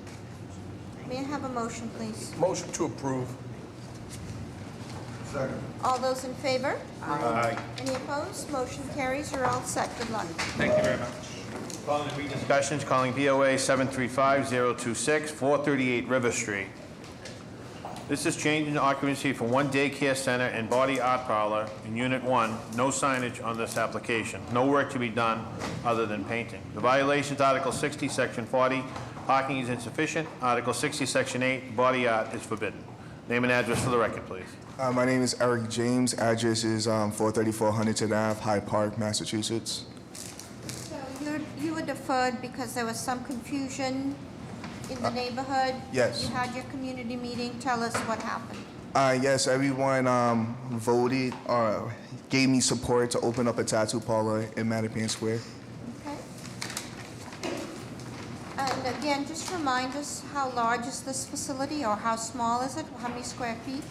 I believe it's about 1,200 square feet, about 3 studios inside, separate office and a separate bathroom for the clients. And, okay. How are the plans, Mr. Pizzani? The drawings are adequate. Any questions from the board? Just as a reminder, there was an issue when you came before as to present occupancy of some of the... The issue was that I wasn't properly introduced to the neighborhood, and there was a lack of communication between the neighborhood and my business. And that's why we did another abutters meeting, so I can present myself properly to the neighborhood, which I did, and they gave me support. Is anybody here to speak in support of this proposal?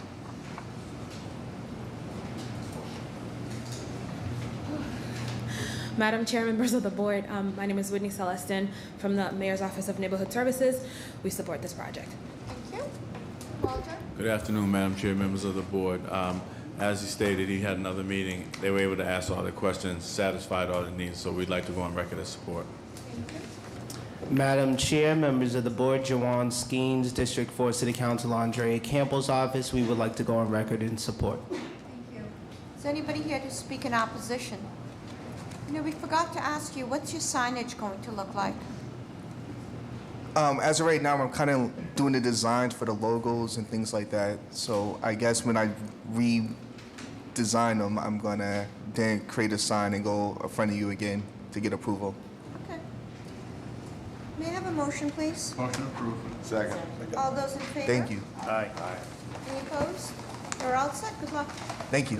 Calling the next case, calling BOA 715-525-729 to 731 East Fifth Street. This is to renovate an existing two-family and add a third-floor addition. The violations, Article 68, Section 29, roof structure restricted district. Name and address for the record, please.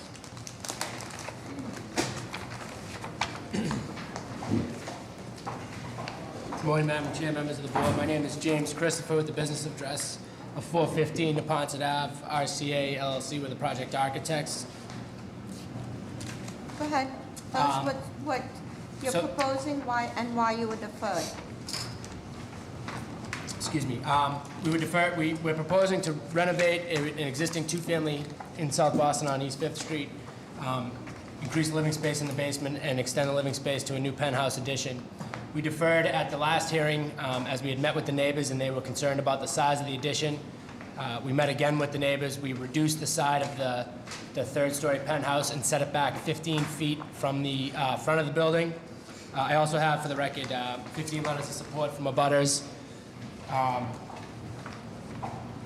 And we've also committed to the neighbors to remove the proposed roof deck as they saw that as a potential hazard problem later. So tell us, what is this now? Tell us the size of the units.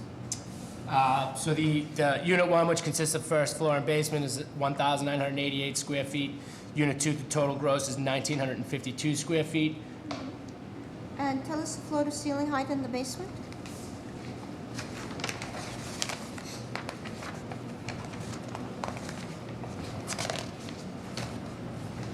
It'll finish out at 7'11".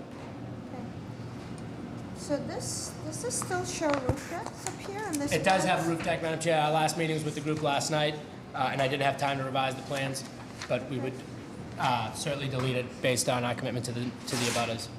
Okay. How are the plans, Mr. Bassani? Drawings are adequate. Any questions from the board? Is anybody here to speak in support of this proposal? Good afternoon. My name is Nicole Hefner. I live at 723 East 5th Street, so to the immediate west of this project. I had opposed the original presentation that he made, but I'm very comfortable with the modifications. I think they're very thoughtful in response to my concerns and the other neighbor concerns. I'm comfortable with the new project. Thank you. Is anybody here to speak in, are you speaking in support? Okay, go ahead. Mike McNally.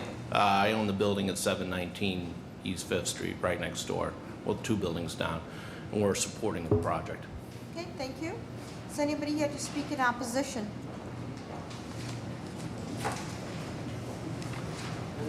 Madam Chair, members of the board, John Ellison, Mayor's Office of Neighborhood Services. Because this was cited within Article 68, we cannot go on record in support.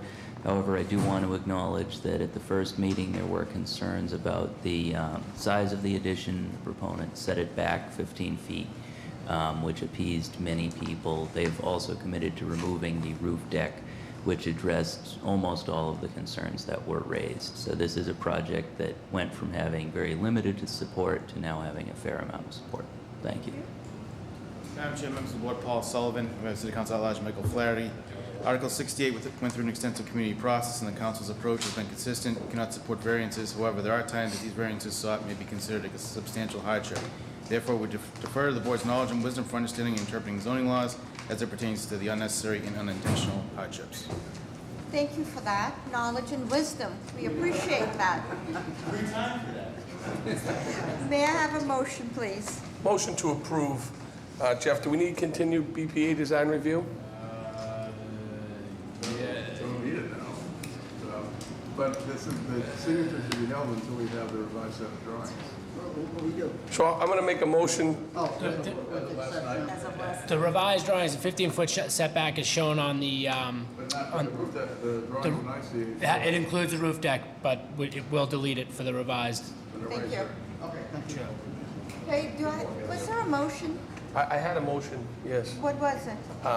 My motion was to grant the relief Then there was some added language that says that we're going to wait for signature until that the roof decks are deleted. Okay, And I think that's enough. that's it? Okay. Second. All those in favor? Aye. Any opposed?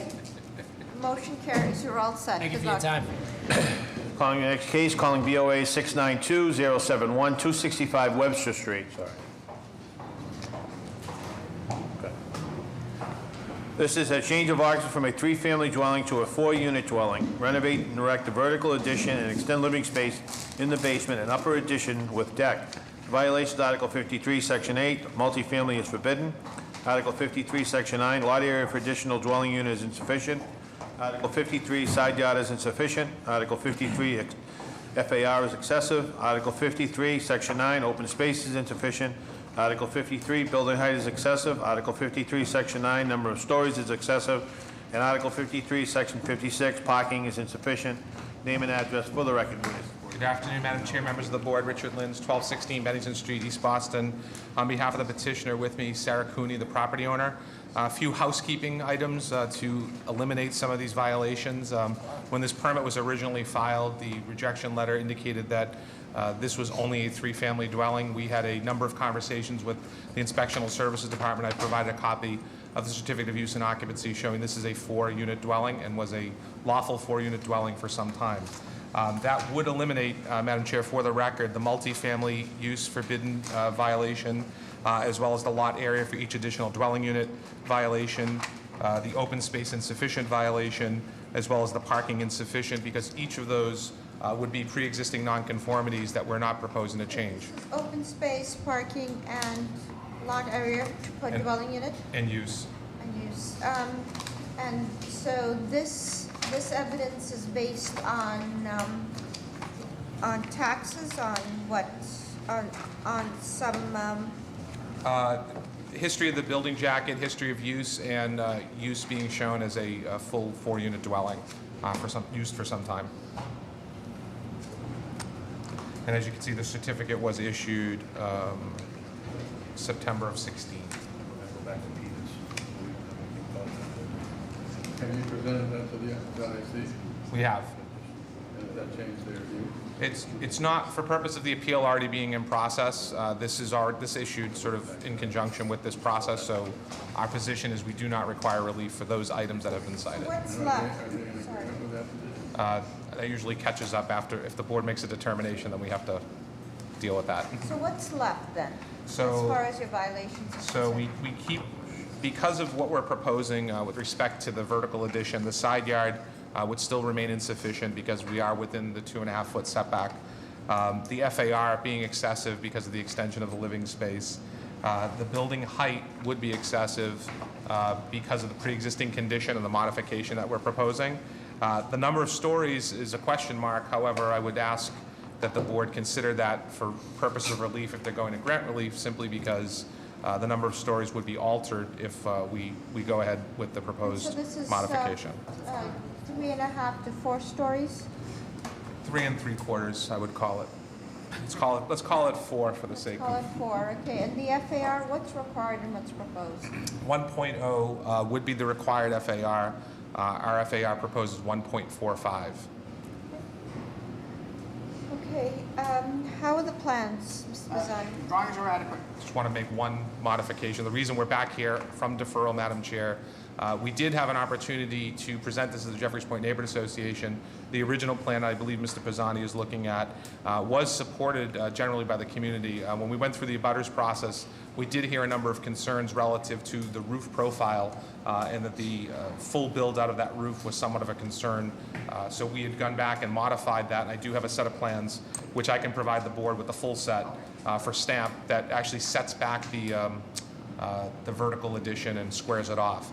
I know there is an abutter here who is present, the direct abutter across the street, who had a specific concern about height. We've made a commitment to not exceed the height of the top of that building presently, and that stands at 39 feet 6 inches, and we're happy to include that as a proviso as well. What's the floor to ceiling height in the basement? Existing condition, I believe it's in excess of 7.5 feet. I don't know if I have a section on this, but it's a full walkout to the rear because of the slope of this property. down towards the rear of Webster Street. What's the proposed use in the basement? So it's existing condition of residential now, 1 unit. How are the plans, Mr. Pisani? The drawings are adequate. Is any questions from the board? It looks like the utility room is accessed, no, it's separate from the unit. Any questions from the board? Is anybody here to speak in support of this proposal?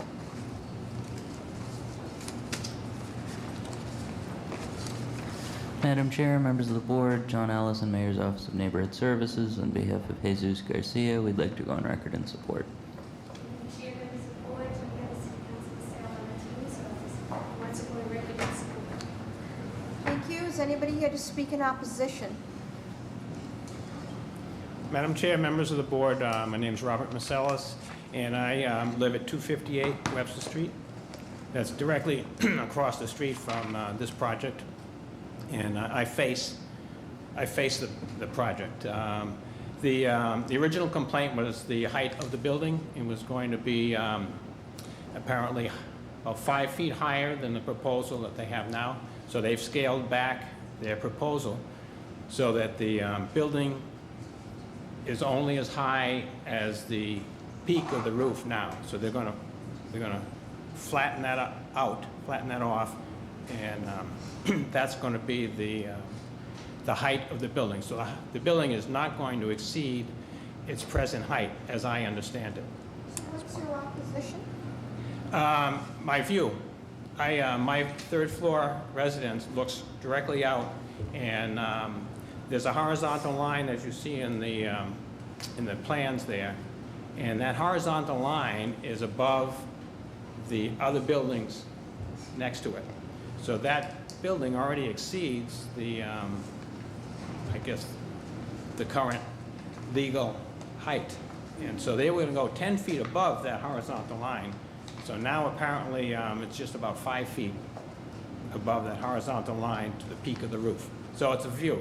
My complaint is the view from my third floor window. And I do have an approved roof deck. It also obstructs the view from my roof deck. Thank you. Yep. Anybody else here to speak in opposition? Given that information, may I have a motion, please? Make a motion to approve with continued BPDA design review. Second. All those in favor? Aye. Any opposed? Motion carries with that proviso. Good luck. Thank you very much. Calling your next case, calling BOA 754-990-124 Devon Street. This is parking for 2 vehicles. The violation, Article 10, Section 1. Proposed parking is within 5 feet of the side lot line. Article 50, Section 43, the proposed tandem parking has limited maneuverability. And Article 50, Section 43, dimensions of the proposed parking space is insufficient. Name and address for the record, please. Good afternoon. My name is Inez Carter, 124 Devon Street. So please tell us what you're proposing.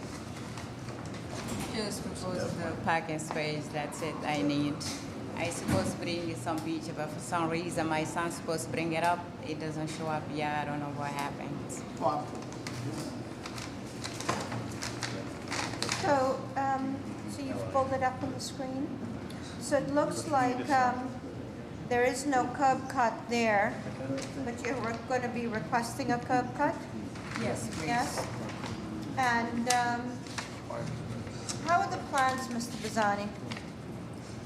The planner will do Boston survey for the Watertown. They've been proven for the 7th floor and for public working.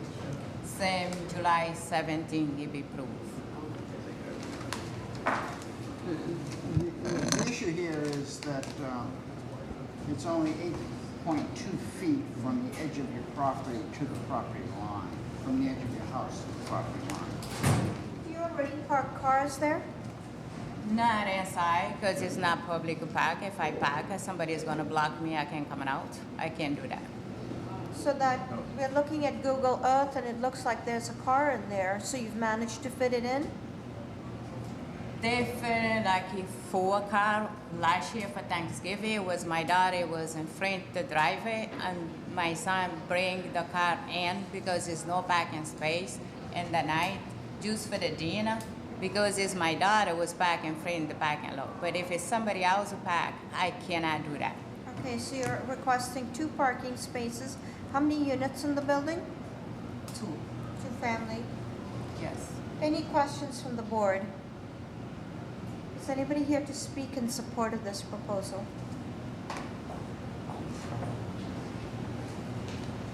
Madam Chair, members of the board, Joshua McFadden, Mayor's Office, Neighborhood Services, would like to go on record in support of this project. The applicant has met with both direct abutters and has garnered support from them as well. We'd like to go on support for it. Madam Chair, members of the board, Jawan Skeens, Council Andre Campbell's office, we would like to go on record in support. Thank you. Is anybody here to speak in opposition? May I have a motion, please? Make a motion to approve. Second. All those in favor? Aye. Any opposed? Motion carries. You're all set. Madam Chair, before we go to the Thank you. interpretation You're all set, ma'am. Thank you. and the court remand, I need to go back to do some housekeeping here. In the extensions, case BOA 443619, 33 Kirkwood Road. It was withdrawn, so I'm going to make a motion for denial without prejudice. Second. All those in favor? Aye. Any opposed? Motion carries. And Madam Chair, I don't know if we want to go to this now or we can go to it after. Let's deal with all housekeeping here. Okay, so we're going to go back to case BZC 33082, 2717 to 2719 Washington Street. We did have on file that the application expired this year. We had an old piece of paper that we were going by, but council found the new letter, so we denied this applicant, and we should not have because she was within the parameters. So whoever made the motion, I would hope could rescind their motion, and we could grant this woman, this applicant, and a 1-year extension. This is, Yvonne? this is 22, okay? May I don't know who made the, so, can somebody, withdraw that, case? Mr. Pisani, I think it was you. I withdraw. And can I have a second on that? Second. All those in favor? Aye. Now, may I have a new motion? Motion for approval. To grant an extension. Second. All those in favor? Aye. Any opposed? Motion carries. So that's it on house cleaning, right? Correct. Now we'll take a, Now we go back. let's take a break. Okay. Let's take a break until 10 to 1. Okay, we're adjourned until 12:50.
Board of Appeal for October 31st is back in session.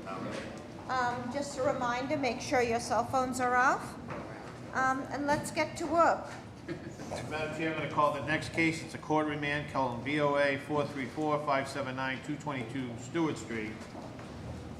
Basically, this is a parking lot of motor vehicles for a fee. The violation is Article 63, Section 7, use of regulations applicable to residential subdistrict.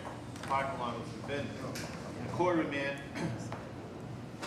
the court order remanding that this matter to the City of Boston Board of Appeal for rehearing. Name and address for the record, please. My name is Paula Devereaux. I'm an attorney at Rubin and Rubin, and I'm here on behalf of Stewart Acquisition 22 LLC, and with me is Peter Spelios. With Stewart Acquisition LLC. So this appeal is at 222 Stewart Street, and it is for use of the property on a temporary basis for 2 years for surface parking, for fee-paid surface parking for 20 vehicles. Sorry, for 20 vehicles? 20 vehicles. And what does temporary mean? Excuse me? What does temporary mean? For 2 years. Okay. So this board in August of 2017 approved on this parcel as well as adjacent parcels a larger 19-story building. That approval was appealed, and while that appeal is pending, my client is seeking to continue the temporary use for parking, and we hope it's no longer than 2 years. It could be shorter if the appeal is resolved before then. So just let's backtrack. Was the parking, has the parking use expired? Yeah, so the parking use expired. So what happened was, as a prior owner, Vasilius Kutsum, sorry, I cannot pronounce his name, Kutsum Paltiris, had used that area for surface parking for many years, I think dating back to the 1960s. He came to the board in December 2014 for permission to extend that use. Unfortunately, I believe that the neighbors may have had some issues with that, and he had not done what he said he was going to do. I think we all had issues with that. So he had not done what he said he was going to do with respect to landscaping or maintaining the parking lot. So this board denied it. He then appealed it. Since that time, Stewart Acquisition 22 LLC, my client, has bought the property and has stepped into his shoes in the appeal. My client seeks to do the things that the prior owner wouldn't do to maintain. What does that mean? Can you itemize what you're proposing to do? I can, Madam Chair. We've been working with the Bay Village Neighborhood Association to refresh that list. I'm just pulling it up, so forgive me for looking at my phone in this. But the list includes a number of items. The first being install a permanent blockade on the Shawmut Street of the property, so cars can't pull from Stewart Street through the parking lot onto Shawmut Street. Right now, there's just a chain link fence or a chain that occasionally gets taken down, which we are fine with. Secondly, there's old dunnage for a sign that's no longer there that sits on top of the roof of the building, and right now it's just a rusted frame, and we've agreed to remove that frame. ISD won't give us the requisite permits unless we have approval in the first instance from this board. Furthermore, one of the changes relates to maintaining the landscaping, removing rotted landscape barriers and buckets, and do seasonal plantings, to do weeding, to do graffiti removal and file the necessary certifications with the City of Boston to allow them, if there's a report of graffiti, to do graffiti removal. And bear with me and I will make sure I didn't miss anything, Madam Chair. Is that along the Stewart Street frontage? Or, I mean, what does that mean? Do the plans indicate the extent of the proposed screening and buffering? Yeah, so it's right now there's a series on the Church Street Plaza, which is the western side of the property. There are some planters on the south side, which is the Shawmut Street property, which have planters which have fallen into disrepair and decay, and we would be replacing those that are there today with the plantings. And forgive me a Can I moment. ask a question? You may. Is of course. this currently used as a parking lot? It is. It's been continuously used as a 20-space parking lot. So it's been illegally used then since 2014 as a parking garage? We have had licenses from BTD to use it. pending the appeal, resolution of the appeal, and then the remand came back here for us to resolve with finality, if you will, the appeal that was outstanding by our predecessor in title. So, I just want to go back. Even though we denied the previous owner or operator the use of that lot in 2014, it's been continuously used since 2014? Well, we acquired in late 2015, so I can't speak to prior to that, but I believe the answer prior is yes, and since we have had a parking license to do so from BTD. You had a parking license and you were aware that you did not have the zoning in place to do that? We were aware that an appeal was taken, and in working with the city, understood that we would need to resolve the appeal, but in the interim, we're allowed to continue the parking pending the appeal. And how about lighting? Are you proposing lighting too? We are not proposing any lighting on the lot, different than what's there today. And with this, and you're still proposing 20 spaces? Correct. And those are, will there be somebody on site? Correct. This is a manned parking lot. At all times it's opened. And the hours of operation? I believe the hours of operation are 6 a.m. to 11 p.m. Okay. How are the plans, Mr. Pisani? We don't have any. I have a site plan that shows where the spaces are. Antonella, can you please bring Anthony those plans? Quick This was the site plan that was filed with the original application. Do you have a copy of the license that you've been using and working under? Yes, I have copies of these as well. And you're not proposing any changes to the original application? Correct.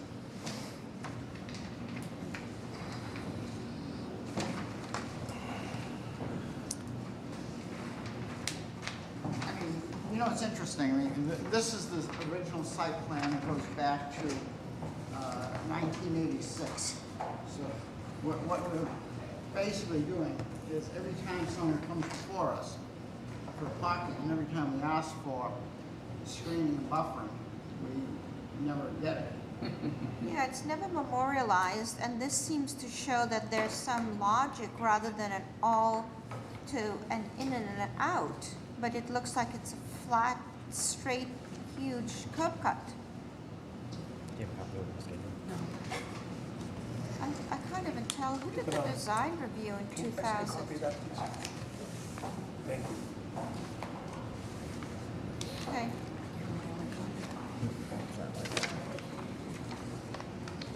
Okay. Is anybody here to speak in support of this proposal? Is anybody here to speak in opposition to this proposal? Is anybody here from the mayor's office to speak either in support or in opposition? No? Is anybody from the community here to speak in support or in opposition? Did you have a community process on this? We have been working with the BVNA Executive Committee on formulating the list that I articulated to you, Madam Chair, as to the continuation of this. The BVNA, as you may recall when we were here earlier this year, supported the project which currently is under appeal, and understand that we didn't purchase this property to park cars, that we intend to proceed with the project as soon as it's feasible to resolve the appeal and move forward with the project. So just so I'm clear, assuming the appeal is resolved favorably, then parking will end? Correct. Because there's something else on that site? Correct. Okay, yeah, and you don't have any sense of what time frame on that, do you? We're in the very beginning stages. We're hopeful that it's in short order, but I would be purely guessing for you. If you were to get what you hoped for today, how long are you looking for continuing to function the parking lot? A 2-year window period, which we think is relatively appropriate given the length of what appeals can take. Are you prepared to do the things that you committed to in the Bay Village regardless of the length of time? We are. We actually agreed to all those knowing that it would be a limited period of time, and we're willing to do all those. There's a part of me that's, and maybe it's just today, but there's a part of me that's a little bit frustrated, okay? Because you're working up, you do have a permit, but you're working up on something that we rejected. You know what I mean? You came in front of us with a huge project that we approved, correct? And now, meanwhile, knowing that you were acting against our wishes. So I'm a little bit frustrated by this. Yeah, so respectfully, the I will add, I'm going to just jump on what Craig just said too, is that you've owned this piece of property for 2 years and you've not brought it to its highest and best appearance and neighborliness. Because I know you had a project that you were anticipating construction, but in the meantime, you were running this use in the same fashion that it had been run in the past. They did, respectfully, my client did try to get a permit from ISD to do some of the work that would have made it look nicer. But while the appeal was pending in court, ISD couldn't and wouldn't issue a permit for that. So they have tried, and they were focusing really on the new project, because that was. Just 1 second. After your project that we approved went into appeal, you then appealed to ISD, correct? No. When did you appeal to ISD? Before the project? In 2016, we filed for a building permit with ISD to do certain repairs that I've articulated today, including the dunnage. And ISD, although ISD did not issue that permit because of the pending appeal, and so we couldn't move forward with that. With us. Correct. Not an appeal with you. We filed with ISD for a building permit to do those repairs. Okay, so let's just look at how we can, in the meantime, take a bad situation and figure out the next steps. Okay? So it sounds to me, before any motion is made, that in fact you can at least do us, provide us the respect by providing an updated plan that actually shows what your intentions are. This is what it is, but show us something that actually puts in the permanent screening on Shawmut, whatever happens on Church. If there's a way of limiting that curb cut on Stewart. We know this is considered temporary, but in the meantime, you can in fact be a good neighbor, not only to the residents, but to the city of Boston, all of us who walk up and down that street. So, so those are the things I think that would make some sense as we think about our motion. So, so can I hear from somebody on the board? No, I just. I would make a motion to grant a 2-year extension with the proviso. Hold on a second, Mark, if I could just say, it's good till June 30th of 2018 as it stands right now. So you're going to make a 2-year extension. No, that's for the BTD, but it's not for us. Correct. No, I understand that. But it does say June of 2018. Yes. So Well, I guess the other confusion is this too, is that this plan that we have is outdated, right? It shows parking with 4 spots up front, and this is not how the parking is set up, correct? That is actually how parking is currently set up on the property. Now, I apologize, we didn't keep a copy of what you're looking at, so I'm not looking at Take a something look in at front of this me. copy, and you tell me that this is how it's set up. Well, we have it Googled on the property Yeah, no, itself. I understand that. I just want to respond. It's just specifically. different. Yep. So what happens with... Right. So this reflects the 20 spaces. The way in which cars are parked today in part depends on the type of cars that are there. So the way in which it's now is it is 5 lanes of parking, that it is tandem parking, so therefore they're moved. So I can't speak as I'm not the day-to-day parking operator, but on a daily basis, if there's capacity, it's some very close version to this because they are tandem long head-in parking spaces. So what will change here now is that they won't be able to go through Shawmut Street. They will have to now, the parking operator will valet them out of the parking lot. So the way it shows now, there's 6 rows. On Google, and they're closest to the little house. Fair enough. So we have no problem getting you that updated plan. So we're having an issue here because everything is about as clear as mud. So we're going to, perhaps the prudent thing is to defer this to next time so you have clear documents that we can work with. That show exactly what your intentions are. That is more than this, okay? Is the agreement that you have with Bay Village folks in writing? We are putting it in writing with Bay Village, and we have no problem submitting that to you as well. Okay, so have let's no objection. make a motion for deferral. And I'm sure your drawings will reflect the concerns that you've heard today, okay? Yes. Is there a motion? Motion for deferral. Is there a second? Second. All those in favor? Aye. Any opposed? The date, please. We can do the 12th of December. That's fine. Okay, see you then. Thank you very much. That was a good presentation you made to the BSA. Thank you. Thank you. The next case on the interpretation, calling BOA 738-120, 14 Thomas Park. The petitioner seeks the determination that Inspectional Service Department erred in issuing the permit. Permit was issued as an allowed use. Name and address for the record. Karen Carey, 7 Pacific Street. Diane Clark, Delahanty, 13 Pacific Street. Sorry, so you're the one who put in the interpretation. Who's the property owner against whom this petition is placed? You are. Please have a seat at the table. Okay. So this. Okay. Will everybody put their name and address on the record, please? Joshua, why don't you start? Joshua Barlow, 14 Thomas Park. Okay, and you're the property owner? Yes. Okay. Diane Clark, Delahanty, 13 Pacific Street, across the street from the driveway. Okay. Karen Carey, 7 Pacific Street. My name is George Moranci. I'm an attorney with the business address of 350 West Broadway in South Boston. I represent Joshua Barlow, the property owner of 14 Thomas Park. Okay. So this is my appeal. Okay.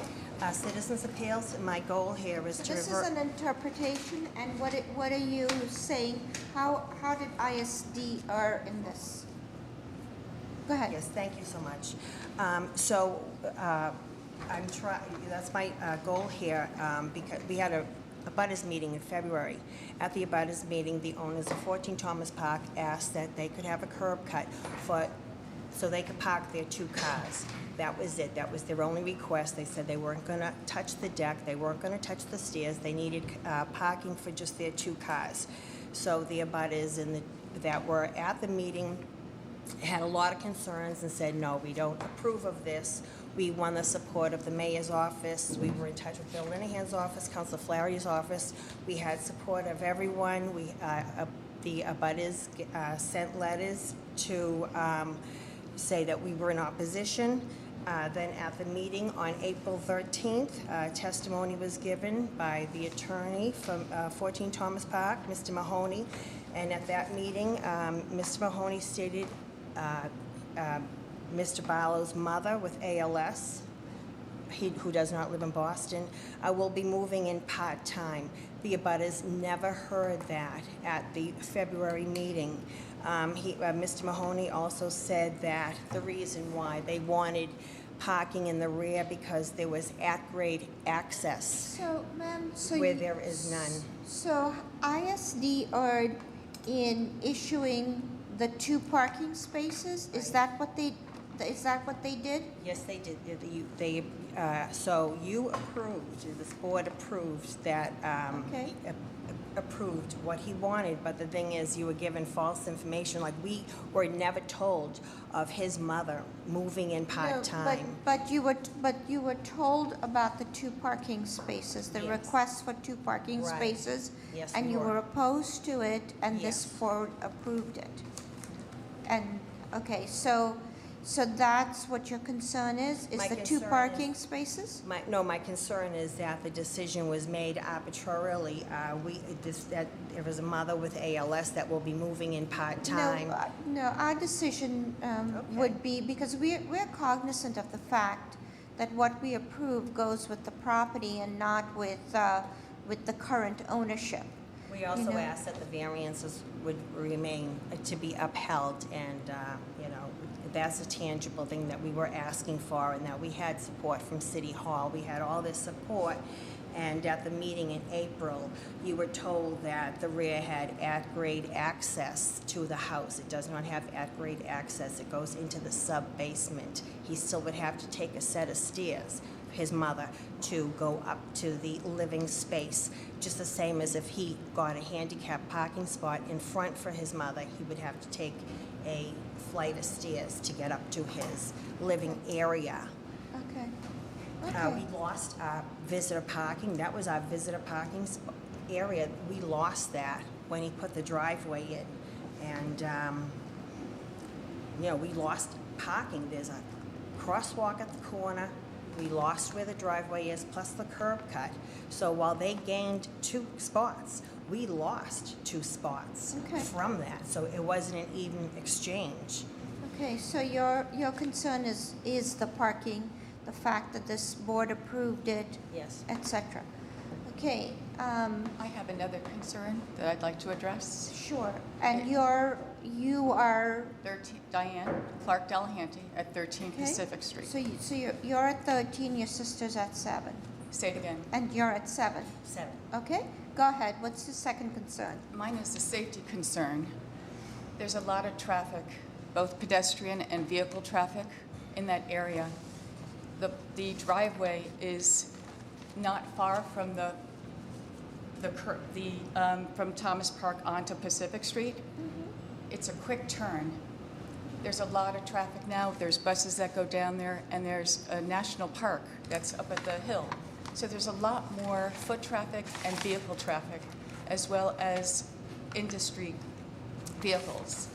Our house at 13 Pacific Street was actually hit by a car years ago. That chance of it getting hit again has increased. I'm concerned because when they go in or back out of their driveway, there's going to be more people at risk. I feel more at risk being in our home.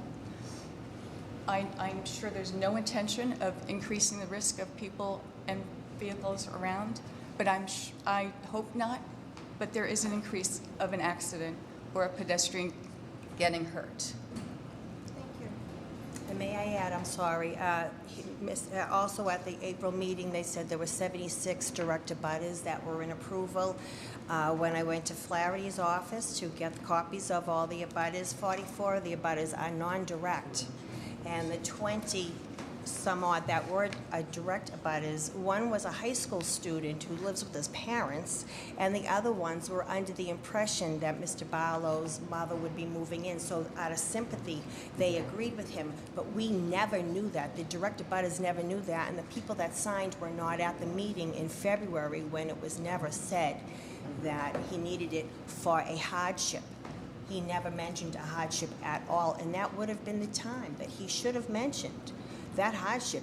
At the February abutters meeting, he had ample opportunity. All he said was he wants parking for his cars, which I cannot blame him. I would love parking also. It's extremely tight.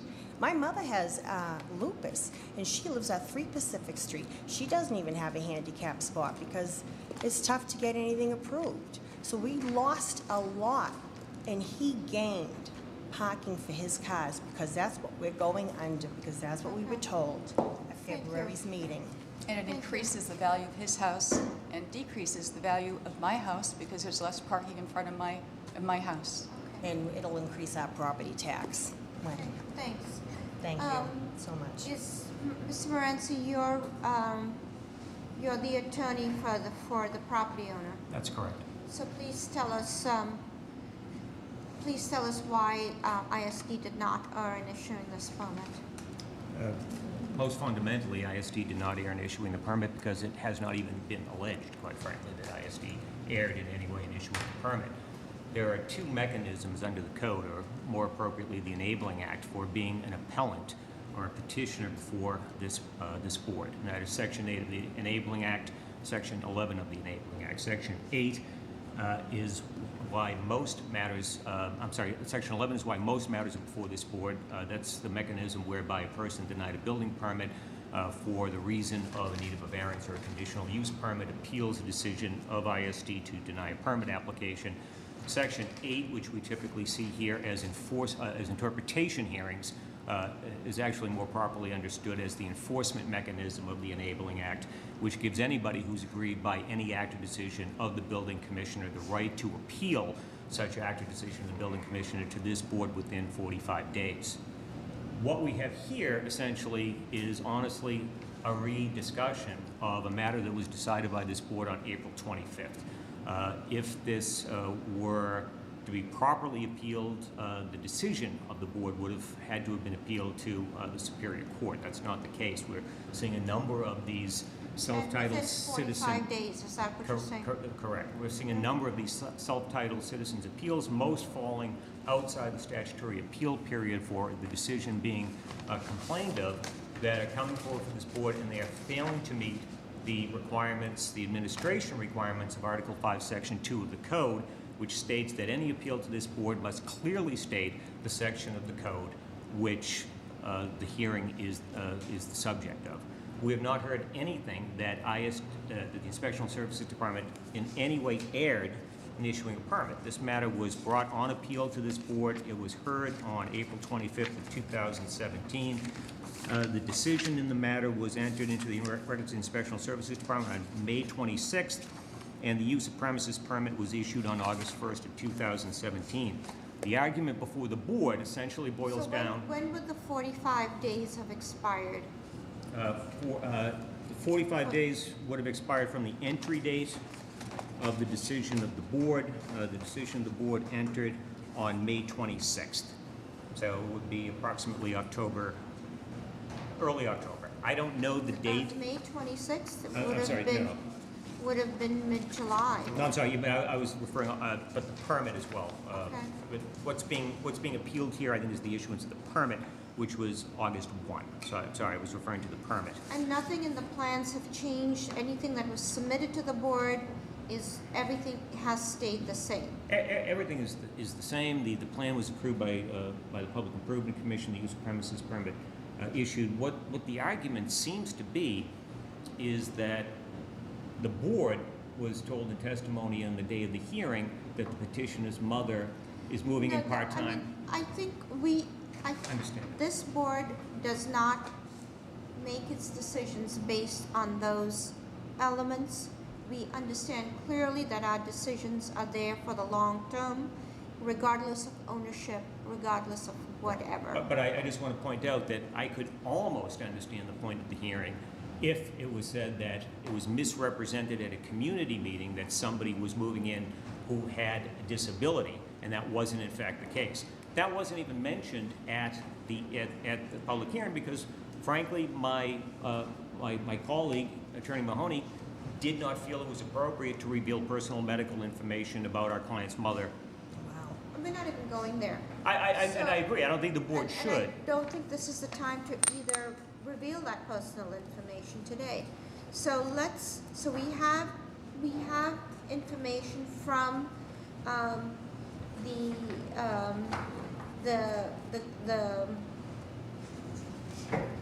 abutters who brought the interpretation. We have information from the representative of the owner. Can I have a decision, please? Can I have a motion, please? Make a motion that ISD did not err in issuing the permit. Is there a second? Second. All those in favor? Aye. Any opposed? Motion carries. Thank you. Okay. I think that, if you have an issue with the appeal, I'm sad to say and sorry to say, this is not the place where the appeal needs to be brought. It needs to be brought to a court. I understand that. So if there are other abutters or the neighbors in South Boston, they need to follow that process. Bringing it back to us is not going to be the solution. Thank you very much. Thank you. Thank you. Madam Chair, I'm going to do the Zoning Advisory Subcommittee meeting on October 26th of 2017. Case BOA 758-471, 689 Saratoga. was approved with BPDA to construct a new dormer in addition, extend living space to the attic in an existing single-family residential.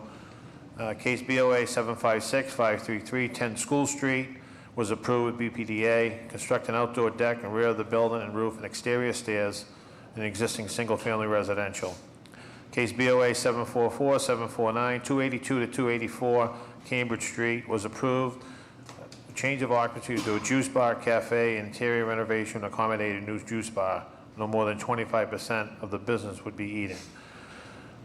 Case BOA 762-362, 44 Gate Street, was postponed. Case BOA 740-324, 235 to 239 Dudley Street, was approved with the proviso for takeout for Dudley. That was the name of the shop. Case BOA 754-990 was heard today. Case BOA 736-227 was deferred today. Case BOA 752-179, 23 Grassmere, was approved with BPDA. This is to construct a second-floor addition with roof deck on existing first-floor master bedroom and master bath. Case BOA 753-730, 1225 to 1229 River Street, was approved with BPDA, and the proviso was no more than 19 in the school. Case BOA, this was a change of occupancy, retail, hair salon, real estate, and retail office and professional school. Case BOA 761-289, 570 Truman Parkway, was approved with BPDA, to construct two-car garage in the existing driveway. Case BOA 736-446, 11 Robinwood Avenue, was approved with construct a new front dormer in an existing single-family residential. Case BOA 756. One moment on that. There was also an approval for BPDA, but also for Boston Transportation on the property, because they're backing out onto the street. We want to make sure they can fit the cars in. Thank you, Mr. Bassani. The next case, BOA 756-862, 23 Burat, was approved with BPDA to construct a new dormer, second level, on an existing dwelling and expand living space on the second floor.